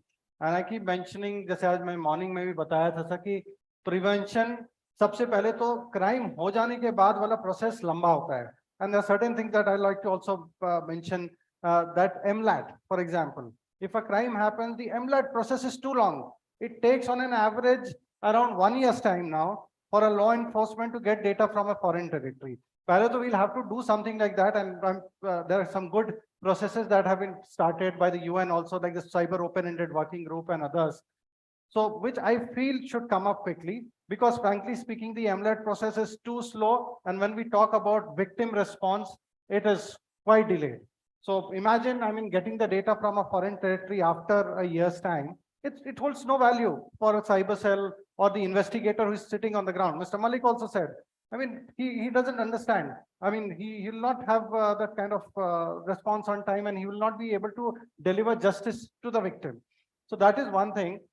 Prevention, like sir said, I mean, every individual, and there's a paper that has come in Cambridge Press, CyberPeace का ही paper है. We have been, आपने song देखा होगा, CyberPeace core song. उसमें हमने वही बताया कि crowdsourcing CyberPeace and cybersecurity. How all of us can come together to crowdsource cyberpeace and security and make the safe space safer. Technology is good. I don't want to scare you people कि technology ये है, technology से ये पंगा हो सकता है, इससे ये नुकसान हो सकता है. हर अच्छी चीज के साथ कुछ बुरी चीज आती है. Only thing we should know, like Khan sir mentioned about certain tools that can be incorporated. There are tools like DNS and others, which in fact at all level, आप अपने individual level पे आप करेंगे, कुछ service providers अपने level पे करेंगे, कुछ अपने जैसे mister Maheshwari mention about law जो एक्ट्स जो गवर्नमेंट कर रहा है, तो it has to be combination of policies, procedures, tools, technologies, and above all I feel prevention. जितना हम अवेयर रहेंगे उतना हम सुरक्षित रहेंगे. So taking that clue from you sir, I am just moving on to our next panelist. NGOs, Ganesh ji मैं आपको यहाँ पे बुलाना चाहूंगा. एनजीओज का बहुत मेजर रोल है, सिविल सोसाइटी का बहुत मेजर रोल है when we talk about securing the cyber ecosystem. अब यहाँ पे एनजीओज पे भी हमारे एक रिसर्च चल रहा है. हमने कुछ एक रिसर्च किया था कि एनजीओज पे भी साइबर अटैक्स हो रहे हैं, अलग अलग एनजीओज पे हो रहे हैं. तो पहले एक मिथ था, अरे हम छोटी ऑर्गेनाइजेशन है, हम पे क्या अटैक हो सकता है, हम एक इंडिविजुअल, हम आम जनता है, हम पे क्या अटैक होगा, हम हमारा तो बस हम we just use Twitter, we just use Facebook, we will not be under attack because we are a very small entity, we are a very small organization. So, but what we have seen through our research is this trend has changed. It is like even smaller entity, individuals from a small individual to a large scale organization can be attacked, and in the simplest form of attack, people can be breached. तो अब यहाँ पे NGOs का number one, NGOs का क्या role आता है, civil society का क्या रोल आता है in terms of strengthening. Can we have a mic please for Mr. Reddy? Team, mic.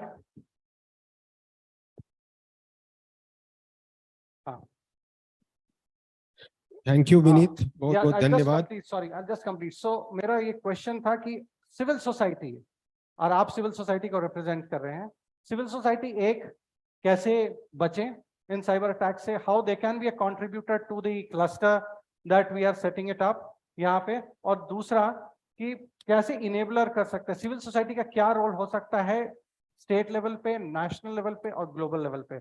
So I'll request you to share your views regarding both the things. Thank you Vineet, बहुत बहुत धन्यवाद. जहां तक मेरा अनुभव है, जो समझ है, साइबर पीस तभी बन सकता है जब इसको हम मास मूवमेंट के रूप में ले जाना पड़ेगा. एक दो लोगों से नहीं होगा, एक दो विज्ञापन से नहीं होगा. इसको बहुत बड़े पैमाने पे मास लेवल में अवेयरनेस ले जाना पड़ेगा, और उसका एक ही उपाय है प्रिवेंशन, प्रिवेंशन, प्रिवेंशन. आप प्रिवेंट करके ही कर सकते हैं, इसका अलावा कोई उपाय नहीं. दूसरा सबसे बड़ी चीज क्या है, साइबर क्राइम की लड़ाई हर किसी को खुद लड़ना पड़ेगा, वो दूसरा कोई उसके लड़ नहीं सकता. आप किसी घर का सिक्योरिटी करना है तो आप सिक्योरिटी गार्ड रख लीजिए, तो आपको संभाल देगा. उसकी सुरक्षा कर सकता है। लेकिन आपके हाथ में गैजेट है, आपके हाथ को आपको है, जो भी करना प्रोसेस आपको करना है। तो वो उसके लिए सबसे बड़ी चीज ये है कि जानकारी, सही एवं पूरी जानकारी जरूरी है। जैसे हम शुरू में बोलते हैं, गांव में आधा अधूरी जानकारी देने से नहीं चलता है। जहां तक अभी तो इंडिया आपको सुपर हाईवे में दौड़ रहा है, डिजिटल सुपर हाईवे में। अभी सबों के हाथ में फोन आ गया है। और जहां तक गांव की बात है, गांव में आप समझिए कि बहुत जितना भी ज्यादा स्कीम्स है गवर्नमेंट ऑफ इंडिया का, सारा डिजिटाइज हो गया ज्यादातर। ठीक है, डायरेक्ट बेनिफिट ट्रांसफर है। उसके बाद आप संजय सेठ साहब ने बताया था कि पीडीएस का भी राशन उठा लिया गया। आप सोच भी नहीं सकते थे, मेरे को भी सुन के शौक लगा कि भाई ये ऐसे कैसे हो सकता। ऐसा ऐसा चीज भी हो सकता है कि आप उसकी कल्पना नहीं कर सकते हैं। तो we have to outreach to the village. आपको गांव के अंतिम आदमी तक पहुंचना ही होगा। उसके लिए सबसे सशक्त माध्यम है एसएचजीज। सेल्फ हेल्प ग्रुप के साथ you can address, you can aware the self help groups. Apart from that, you having different state governments and government of India having their own flagship programs. उनके पास बहुत सा प्रोग्राम्स है जो community outreach के माध्यम से वो करता है, लोगों के बीच में काम करता है, गांव में जाके काम करता है। तो उस प्रोग्राम के साथ में आप कैसे इसको कन्वर्ज कर सकते हैं? आपको इस लड़ाई को लड़ना होगा तो सबसे बड़ा माध्यम कन्वर्जेंस होगा। बिना एक डिपार्टमेंट से नहीं हो सकता है, ना किसी एक एजेंसी से हो सकता है। आपको हर लेवल में कन्वर्ज करना पड़ेगा। आपको हेल्थ डिपार्टमेंट के साथ कन्वर्ज करना पड़ेगा, उनका अलग प्रोग्राम चलता है। और गांव में जहां तक की बात है, गांव में बहुत सारे इंस्टीट्यूशंस हैं, village level institutions, school management committees है, उसके बाद में जल सहिया है, आशा वर्कर्स है, आंगनवाड़ी सेंटर्स है, आंगनवाड़ी वर्कर्स हैं, एएनएम्स है, डिफरेंट डिपार्टमेंट्स के हैं वो। उनके माध्यम से भी हमको अवेयरनेस ले जाना पड़ेगा। जब आप नीचे तक ले जाने के बाद बोल रहे हैं तो उनको भी अवेयर करना पड़ेगा, इसलिए कि वो हमेशा उनके बीच में रहते हैं। उसके अलावा सबसे ज्यादा किसी का भी रीच है वो पॉलिटिकल पार्टीज है। आप बिल्कुल, हम इसको कतई इनकार नहीं कर सकते हैं, पॉलिटिकल पार्टी के लोगों का सबसे ज्यादा रीच है। अर्बन से लेकर रूरल एरिया में, एक छोटे से छोटे गांव में भी उनका रीच है। तो पॉलिटिकल पार्टीज के जितने भी जो वर्कर्स हैं, लड़ना है तो भाई it's a mass movement, multi stakeholders इसमें है, डिफरेंट स्टेक होल्डर को आपको इन्वॉल्व करना ही पड़ेगा। तो उनका पेनिट्रेशन काफी तक, जैसे एनजीओ का पेनिट्रेशन नीचे तक है, तो पॉलिटिकल पार्टीज का भी है। तो इसमें पॉलिटिकल पार्टीज को भी इन्वॉल्व किया जाएगा कि उनका फ्रीक्वेंट इंटरेक्शन होते रहता है। वो पर्चा में ले बहुत सा उनका हैंडआउट्स निकलते रहता है। उसमें अभी आप देख लीजिए, बहुत सा कार्यक्रम में भारत सरकार क्या लगाती है, 20G20 लगाती है। तो इसलिए बहुत ऐसा जगह हो सकता है कि उनका जो एडवर्टीजमेंट निकलता है उसमें नीचे से वन लाइनर रहे उनको अवेयर करने के लिए। तो जितना दिमाग में आएगा लोगों का, जितने बार दिमाग में बैठेगा लोगों का, तभी हो सकता है। और इसके अलावा गवर्नमेंट ऑफ इंडिया और स्टेट गवर्नमेंट के लेवल में बहुत एक रूरल लाइवलीहुड मिशन है। तो वो उनके पास काफी बड़ा फोर्स है, बहुत ज्यादा एसएचजीस है, सेल्फ हेल्प ग्रुप उनके पास है, लाखों सेल्फ हेल्प ग्रुप्स है। आप उनके थ्रू रीच कर सकते हैं। आपको देखना पड़ेगा कौन किसका सबसे ज्यादा आउटरीच है, सबसे दूर तक कौन पहुंचता है। आपको संभव नहीं है डायरेक्टली पहुंचना, उतना संसाधन भी हमारे पास नहीं है, केवल अवेयर तो करना है। तो उनके मीटिंग्स में, जो एसएचजीस का जो मीटिंग्स होता है, उनको अवेयर करना। उसके अलावा सबसे स्ट्रांग जो बॉडी होता है लोकल लेवल में, तो पंचायती राज इंस्टीट्यूशंस है।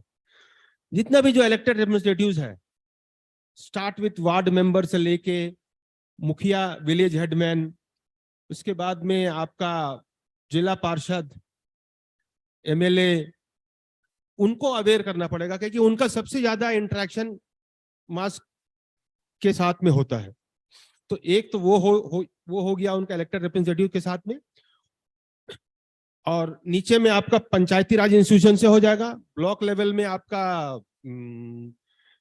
जो पार्षद रहते हैं, ये जिला परिषद के जो मेंबर्स रहते हैं, इलेक्टेड रिप्रेजेंटेटिव, उनको एड्रेस करते हैं। और स्टेट लेवल में तो आपका एमएलएज है, नेशनल लेवल में एमपीज है, इलेक्टेड रिप्रेजेंटेटिव की बात बोल रहे हैं। उसके साथ में गवर्नमेंट का सबसे ज्यादा आउटरीच जो है डिपार्टमेंट, जो कम्युनिटी के साथ में जो इंटरेक्शन करता है, वो हेल्थ डिपार्टमेंट है। कंटिन्यूअस उनका इंटरेक्शन रहता है। नीचे लेवल में एएनएम रहती है, सहिया रहती है। सहिया मीन्स आशा वर्कर, झारखंड में सहिया बोलते हैं उसको। उसके बाद ले लें आप, सोशल वेलफेयर डिपार्टमेंट का है, वो आंगनवाड़ी सेविका है, सहायिका है, वो उनके बीच में काफी रहती है।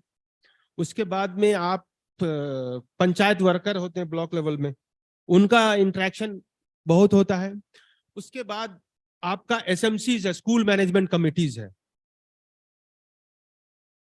स्कूल मैनेजमेंट कमिटीज है, आप उसको हम अवेयर कर सकते हैं, उनको उनसे बोल सकते हैं कि भाई आप डिसेमिनेट करिए। जितना ज्यादा आपको प्रचार होगा, जितना हम नीचे तक बातों को ले जा पाने में सफल होंगे, ये जाके तभी सफल हो पाएगा। उसके अलावा स्कूल टीचर्स हैं, मैं नीचे लेवल का बात कर रहा हूँ। बिल्कुल। जितना भी जो गांव में जो भी अलग अलग डिपार्टमेंट से अलग अलग लोग हर तरह से एंगेज होते हैं, ये तो हो गया डिपार्टमेंट्स का।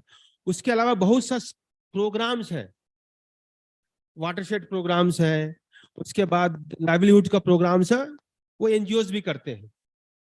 करीबन हम लोग भी काम करते हैं, तो करीबन झारखंड में 2-3 हजार गांव में लगभग हम लोग काम करते हैं, अगर कुल मिला के देखा जाए तो वहां तक जो अलग अलग प्रोग्राम है, कोई हेल्थ प्रोग्राम है तो भाई एमएमयू गया, घूम के आ गया, तो उसमें से कहीं एक लग सकता है कि एमएमयू जो जाता है वहां, उस वक्त में कोई प्रोमोज लग सकते हैं क्या।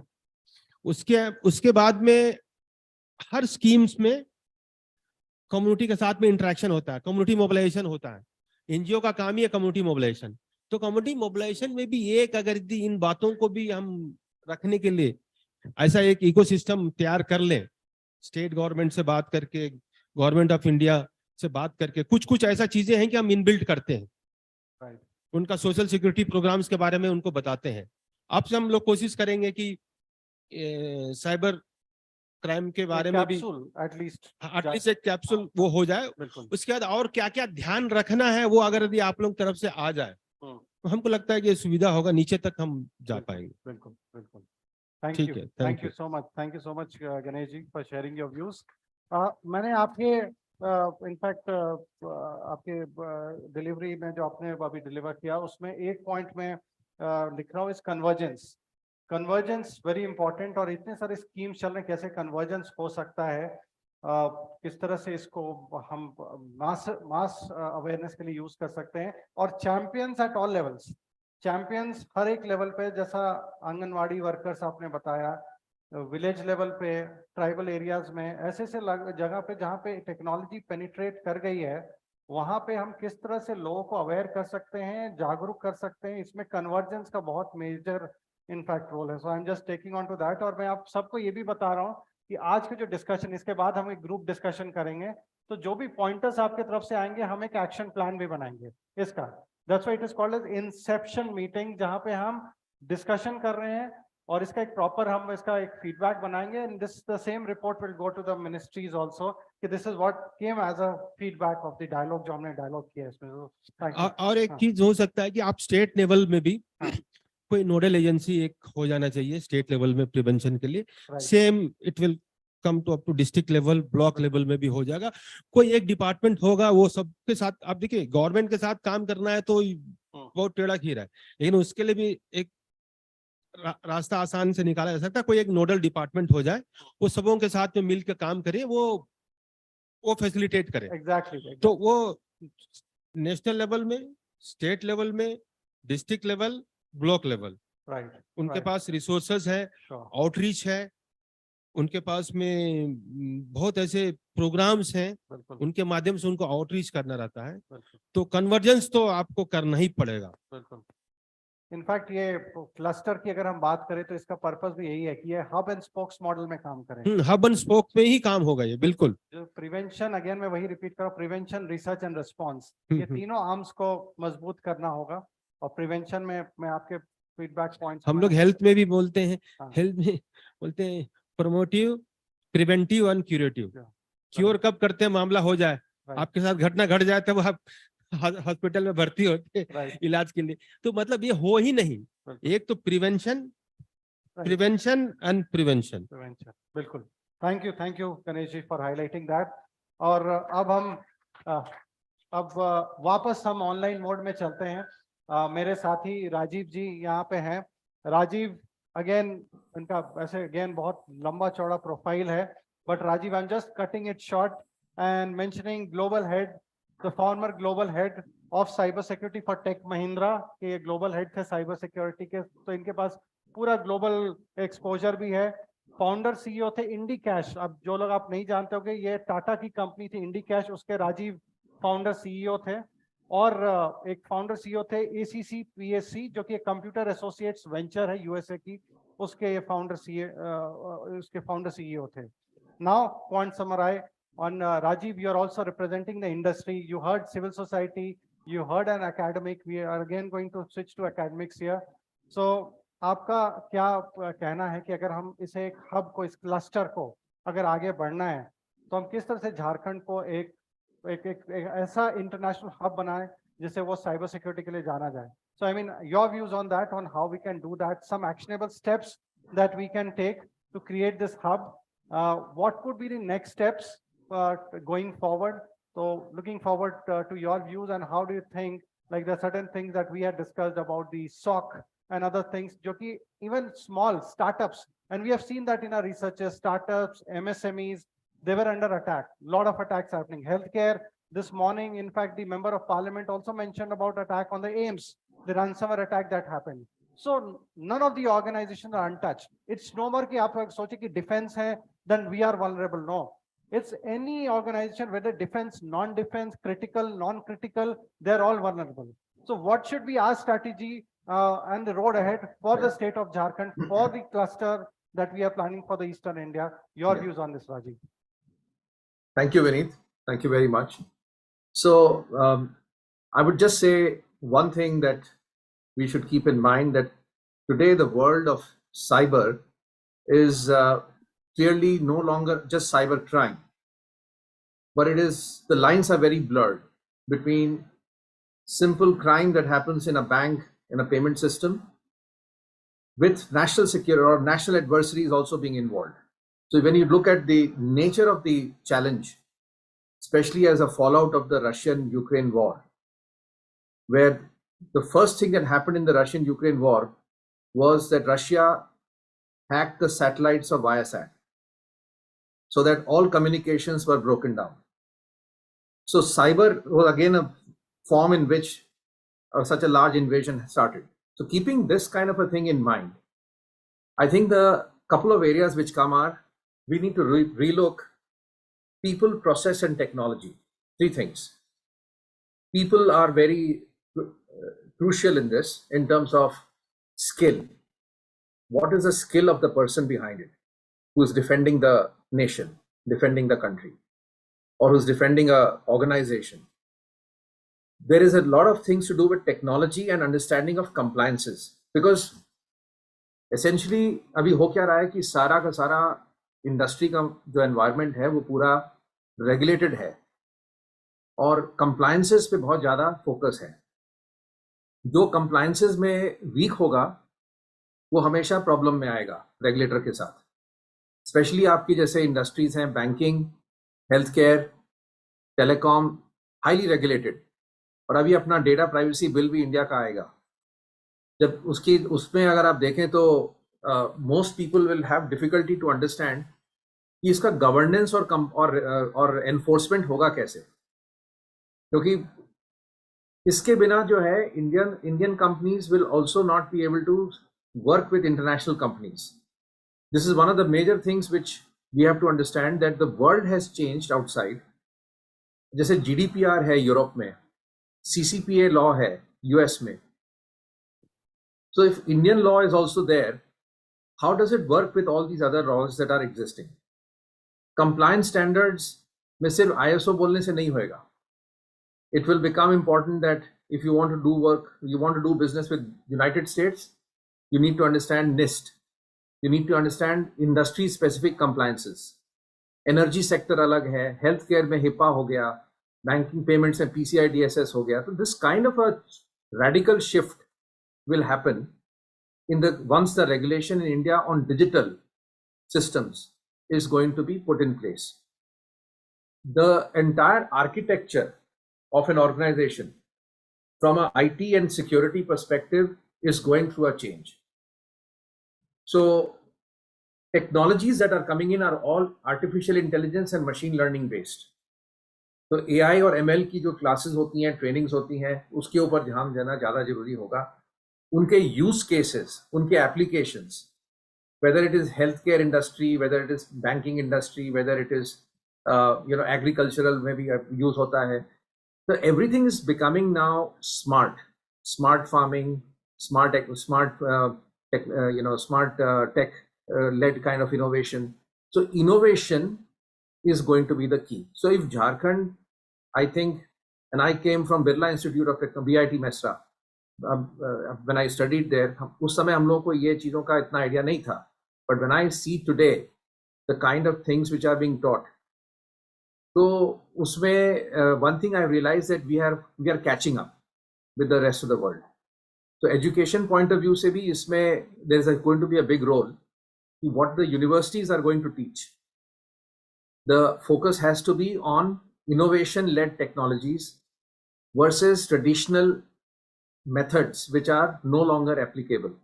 तो डिजिटल ट्रांसफॉर्मेशन जो हो रहा है उसके साथ साथ जो साइबर सिक्योरिटी है वो सिखाना और उसका उनका रियल टाइम एक्सपीरियंस देना, प्रैक्टिकल एक्सपीरियंस देना, I think that's where the opportunity is for the talent in Jharkhand. It will also be a very big opportunity to understand privacy, data privacy and data protection. क्योंकि data privacy, data protection की demand का data privacy officer की demand, for example, is going to increase like anything once the bill is in place. कैसे करेगा? India में लोग नहीं है उस तरह के. तो स्किलिंग के ऊपर भी बहुत मेजर थ्रस्ट है. NASSCOM is trying to do through Data Security Council and a few other initiatives are there. But that's not enough. I think that's a real opportunity. So then comes the part that MSMEs have a very major role to play. Enterprises के पास तो काफी कुछ means होते हैं, measures हैं already place में. But MSMEs जो है उनको अगर आप देखें तो उनके पास ना तो लोग हैं, ना उनके पास टेक्नोलॉजी है, and they are most vulnerable. Data जहां पर भी है वहां अटैक होगा. ये आप मान के चलो कि डेटा है तो अटैक होगा. तो MSME काम कैसे करेगा? So there is a need for a infrastructure creation, which I think Jharkhand can take the lead for security operations, where one can say we'll run shared services out of say Ranchi, and shared services could be offered to anybody, any MSME, irrespective of size, जो कि बड़ी कंपनियां ignore कर रही हैं इस समय, क्योंकि उनका फोकस रहा है हमेशा कि बड़े बड़े अकाउंट्स से बड़े ऑर्गेनाइजेशंस में जाके काम करना और there agenda is different. I think this is where I see a very huge opportunity for Jharkhand to do that. Jharkhand का talent is also, I mean I studied there, तो मैं अब ये बोल सकता हूँ कि कमिटमेंट है, पैशन है, तो कुछ कर सकते हैं. So that's about all. Thank you, Rajiv. One quick point about the cooperation. Like again, if you see here, India, UK. So this is a live example of a cooperation happening between two countries. If we talk about the cluster here, what possible collaborations could it be? I mean, what countries could we collaborate with when we talk about making Jharkhand a cybersecurity hub? What are your suggestions for the cluster? Maybe in quick 1 minute, if yeah, sure. So I was trained at BAE Systems UK, British Aerospace Engineering Systems UK at Leeds in cybersecurity. This was many years ago. And I learned some of the best practices with the UK, the way the UK, and then also we were trained in GCHQ in some of the courses that were there for cybersecurity. Where I am coming from is that there is an opportunity for sharing best practices and also bringing in next generation technologies which we can train our resources in Jharkhand. I think that's an opportunity, which is straight away that comes to my mind. Secondly, we should be able to adopt that people process technology requirement and frameworks to see that how we can make our people, our resources from Jharkhand immediately relevant to the businesses of UK. Can we become the hub from where we can actually serve the business interests of security, of cyber security and risk for the businesses of UK? I think that's where it's like an opportunity for India to become a export-oriented, service-oriented market, and Jharkhand can be probably that lead. Thank you, Rajiv. And again, I took one major point from your dialogue, and that was basically on the role of academia and how academia, universities can play an important role when we talk about building a secure cyber ecosystem here. Unfortunately, we have two panelists here representing the academia. I'll move to the next panelist, Dr. Somin, who's the Associate Professor, Department of Computer Science, Amity University, Ranchi. Dr. Somin, my quick question to you is, we see globally that there's a big skill shortage when it comes to cyber. Some 3.5 million experts required.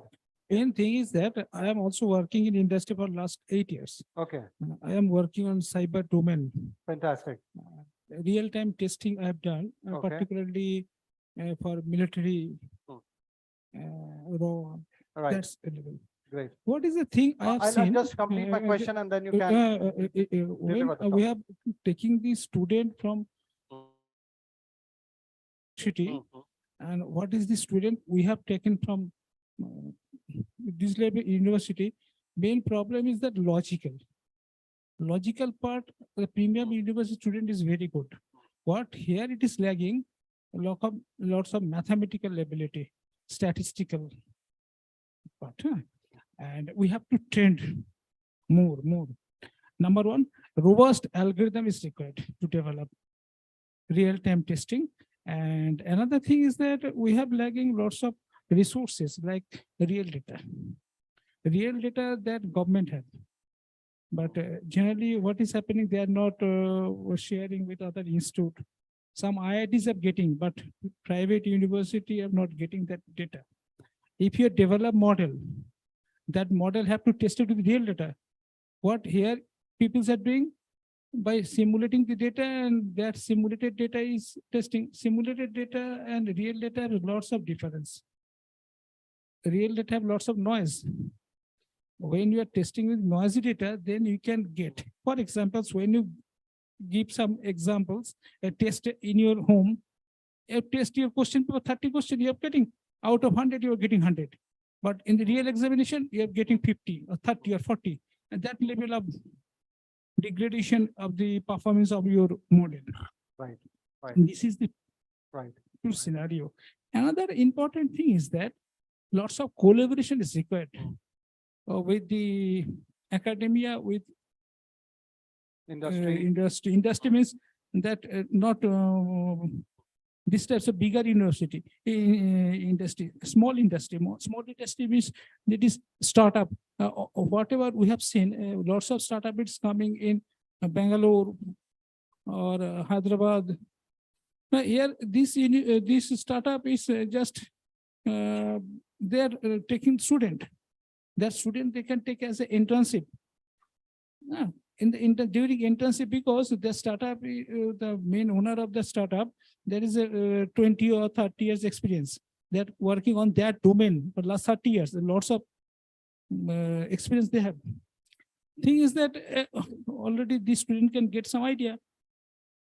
And if you go to the bigger industry, the startup, they're not shared lots of information. It is a true scenario. Got it.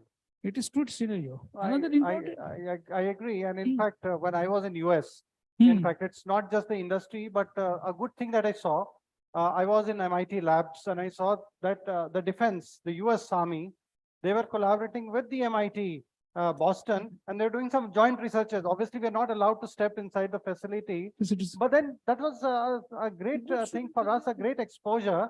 How in the other countries, an active collaboration happens between the academia, government, academia, industry. I think that's what you are right on that point. I mean, I see a strong role that the academia can play, and probably we should start tapping into that when we talk about the cluster here. So thank you. Thank you so much.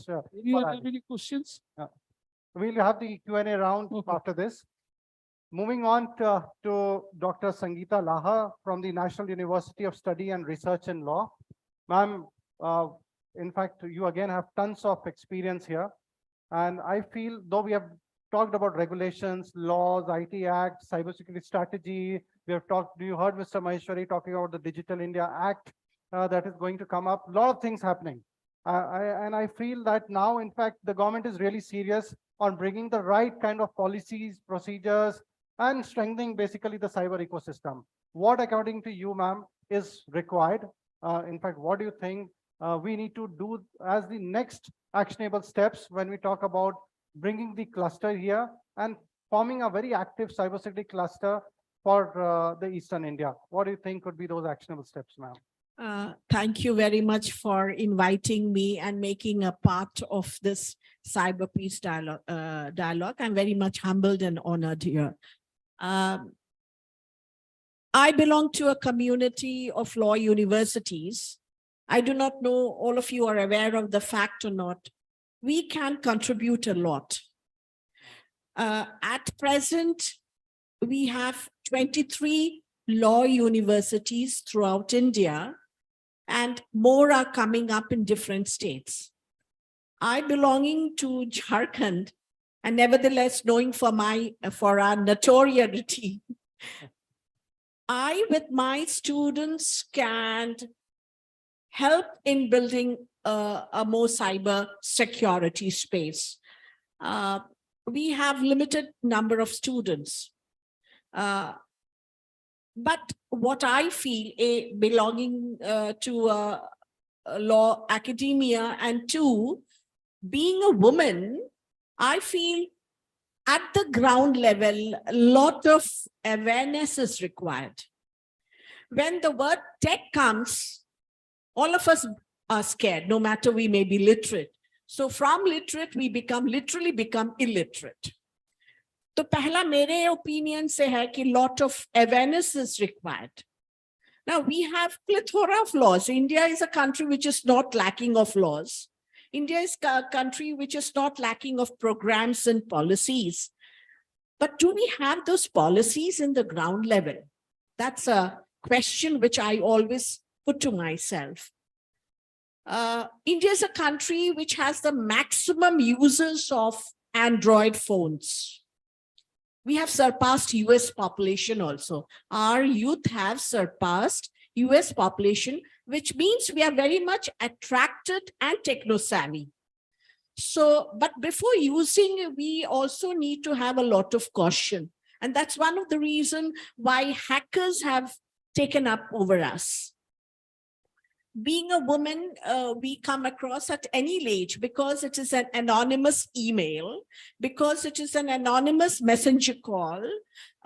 We are more or less taken by surprise, and then sometimes we are victims of even vulgar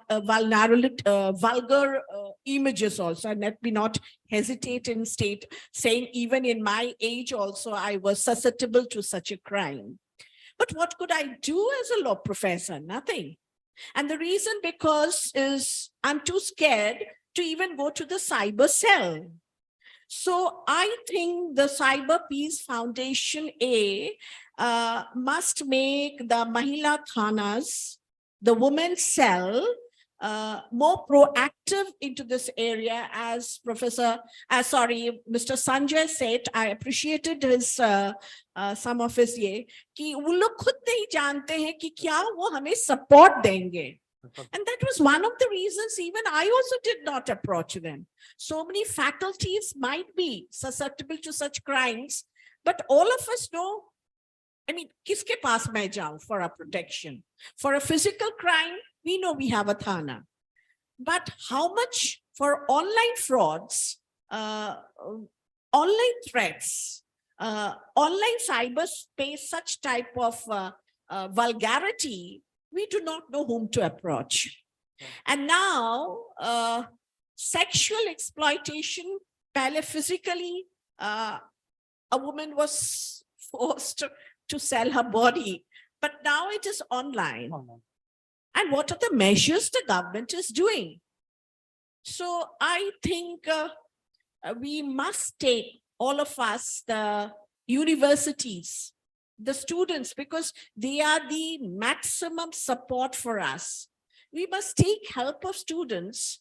We must take help of the faculty, educated faculty. I think if all the 23 law universities join together, I'm sure we will make a lot of difference so far cyber security is concerned. So far UK is concerned, my research, as I was researching in this area, both the countries have cyber security policy. India has just come up with 2015, which is a very recent one, but I'm afraid many of us may not know what the policy is about. Right. So a lot of awareness, lot of workshops, lot of skits. Students can do a lot of skits in this area. So that is how we can make everyone road shows.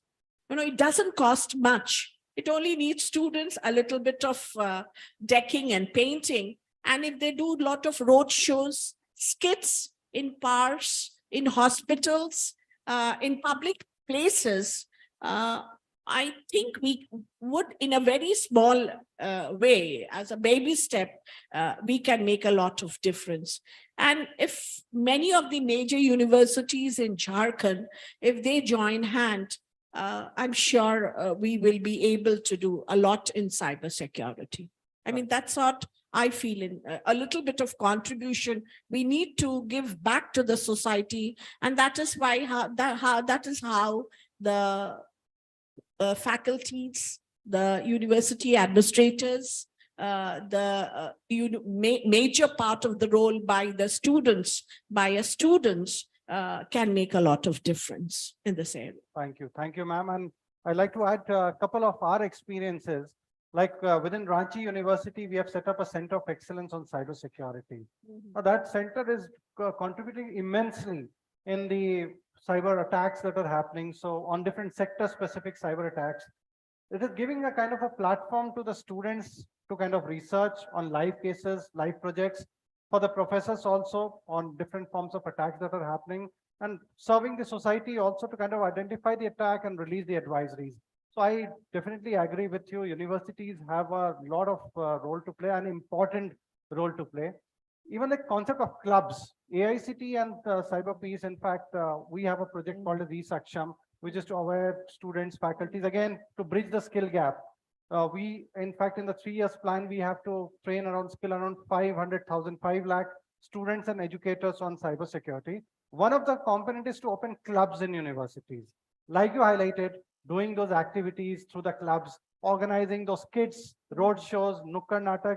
I think they have a lot of role to play, in fact, in terms of dissemination of the content, and also maybe having that one content and then maybe localizing that content and moving far and wide as a community ambassador. That will have a very long role to play. So completely agree with you here, ma'am. Also, law universities twice a year have internship programs, 3 weeks, Right. 3 to 4 weeks. So one can easily collaborate on internship programs where at least you train. Training is also very important in this area. So if you train a chunk of students at the initial level and they come back, that would, be a very good program that way, that these students are the ambassadors of the university. And I'm sure that would, they are very energetic, they are very intelligent, they'll go extra miles to achieve the objective which you may have in your mind. So that way also cyber, because they are very techno savvy, they pick up very well. So these are the students, younger generations who will definitely bring a lot of change. Anyway, and they have a lot of logics in their mind. So They they can act like first responders also, ma'am. Like a senior citizen facing crime may reach out to an ambassador there and seek help when it comes to reporting that Yeah, particular crime. correct. So that way they will try to help the general masses as such, you Right, know. right. So that way you can start with internship programs also Yeah. with law universities. So that will Perfect. be a starting point of Perfect. how you initiate such dialogues. Thank you. Thank you so much, ma'am. Thank you. And thanks for highlighting the facts and basically the priority areas. One of the stuff that ma'am highlighted is the training of the first responders is extremely important, because for us also, ma'am, as an NGO in our helpline, we get a lot of calls and cases. Victims reach out to us with a request that we don't wish to go to the police. We want this to be handled by you unofficially. We don't wish to go to the police. Nahi to mere papa, mummy ko pata chal jayega. My mom and dad would get to know that I have been a victim of such crime. So there are a lot of societal issues. And in such a scenario, I think training of the first responder is extremely important, because the person, they should have the confidence. If a victim walks to the police station and says, mere saath ye crime ho gaya hai, on the other hand, the police officer should have the humanitarian face and should be there to help. He should have the requisite knowledge and resources to respond quickly, swiftly, to kind of react in a case of cybercrime. Thank you so much to the panelists. Yes, Ganeshi, one quick point. So I want to mention one thing, that recently the Panchayati elections have been held in Jharkhand. Lot of new elected representatives are going to be trained. ठीक है, अभी नया election हुआ है. Thousands of elected representatives are going to be trained. उनको elected representative का training होगा. That is maybe one of the good place That's to a very approach. good We are suggestion, also yeah. going to train. We are also Fantastic. getting the training assignment from the government to train the Right.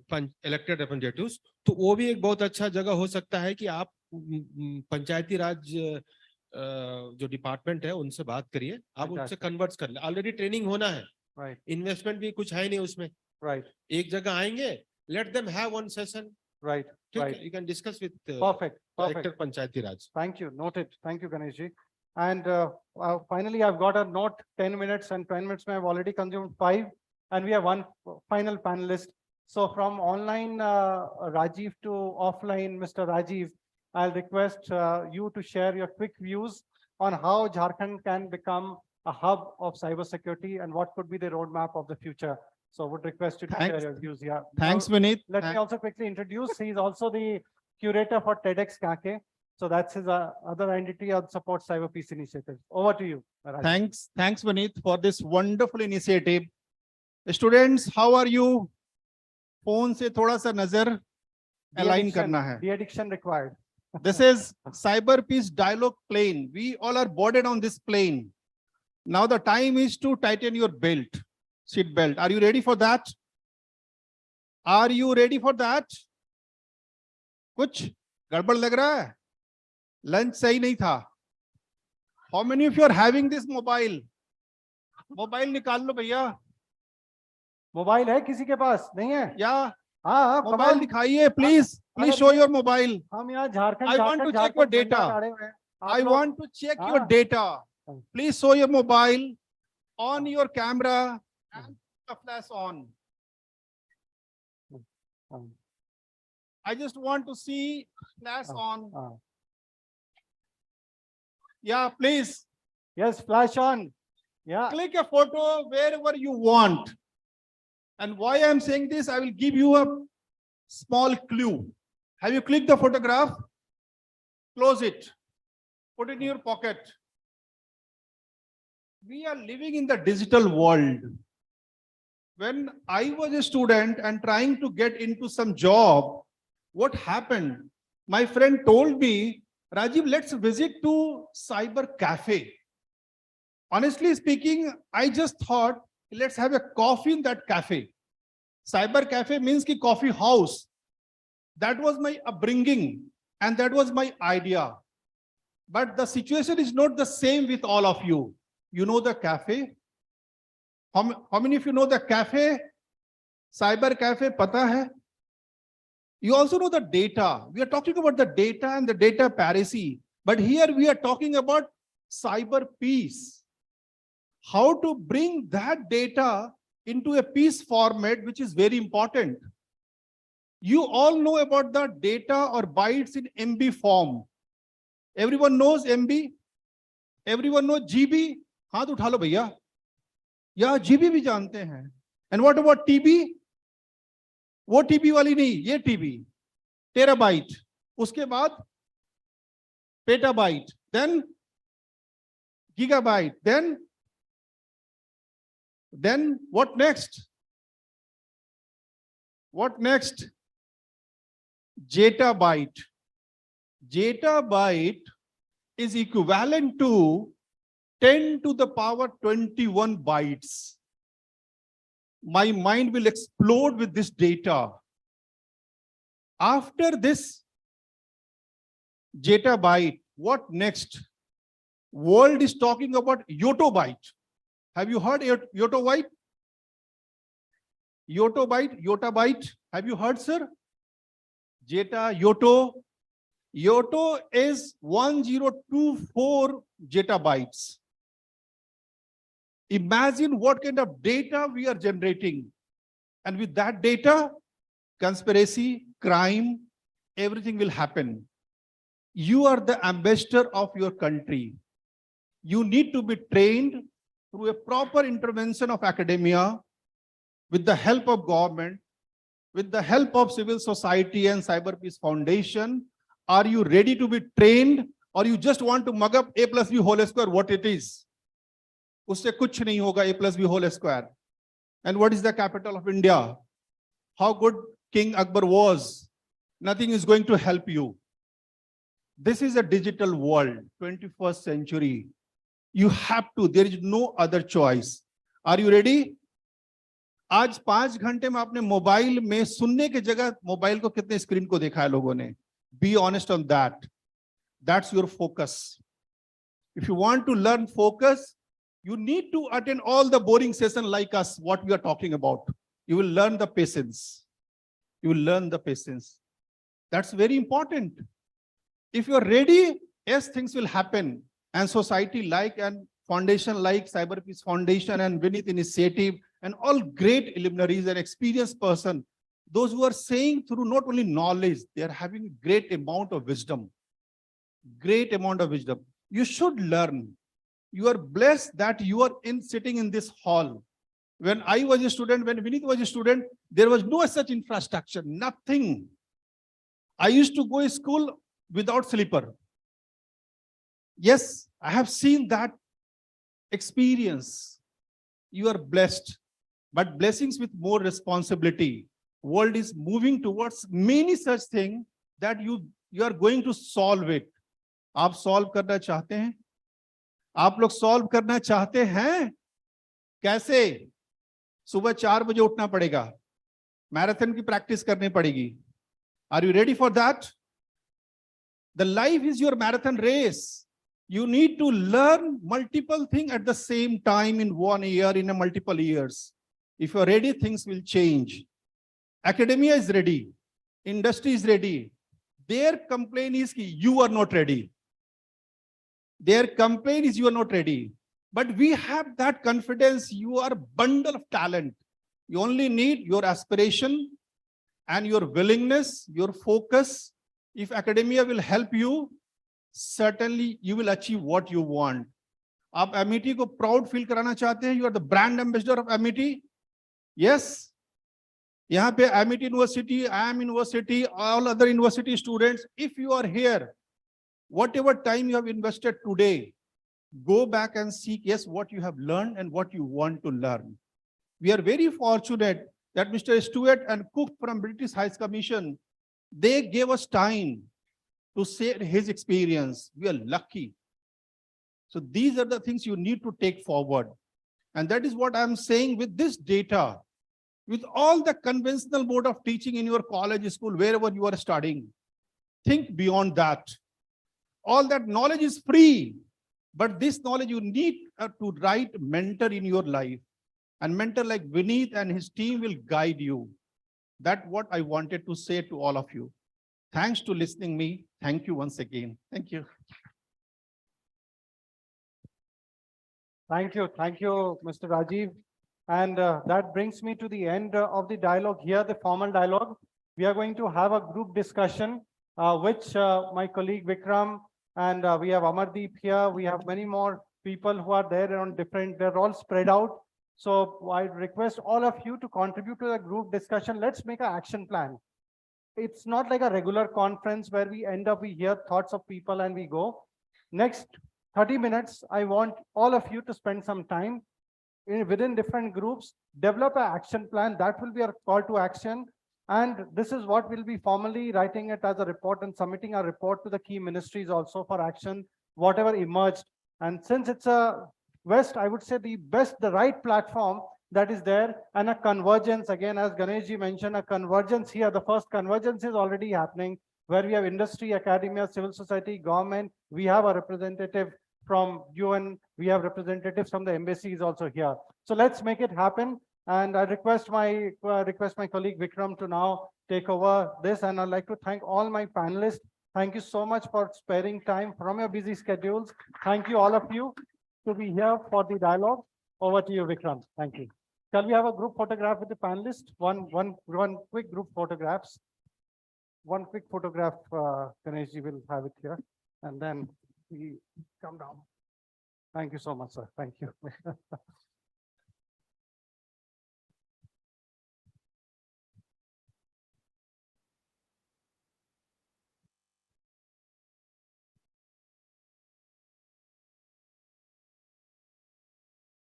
Okay, so meanwhile, the photographs are happening. भाइयों, बहनों, दोस्तों, खाना अच्छा था? किसी को कोई ऐसा है जिसको खाना अच्छा नहीं लगा या नहीं मिला? किसको नहीं मिला? एक, दो, सर, और मुझे कोई और लगता कोई और है, कोई? सर मुझे चलो, लगता है जिनको कुछ भूख लोगों लगी को, है, सर कुछ लोगों को शायद इतना खाना मिला है कि वहां पे तो कुछ लोग सो भी रहे हैं। वही मैं बोलने वाला था कि जिनको भूख लगी है उनको तो नींद नहीं आएगी भूख से। और भाइयों बहनों जो खाना खा चुके हैं, स्वादिष्ट था, सोना नहीं, खाना खा लिए तो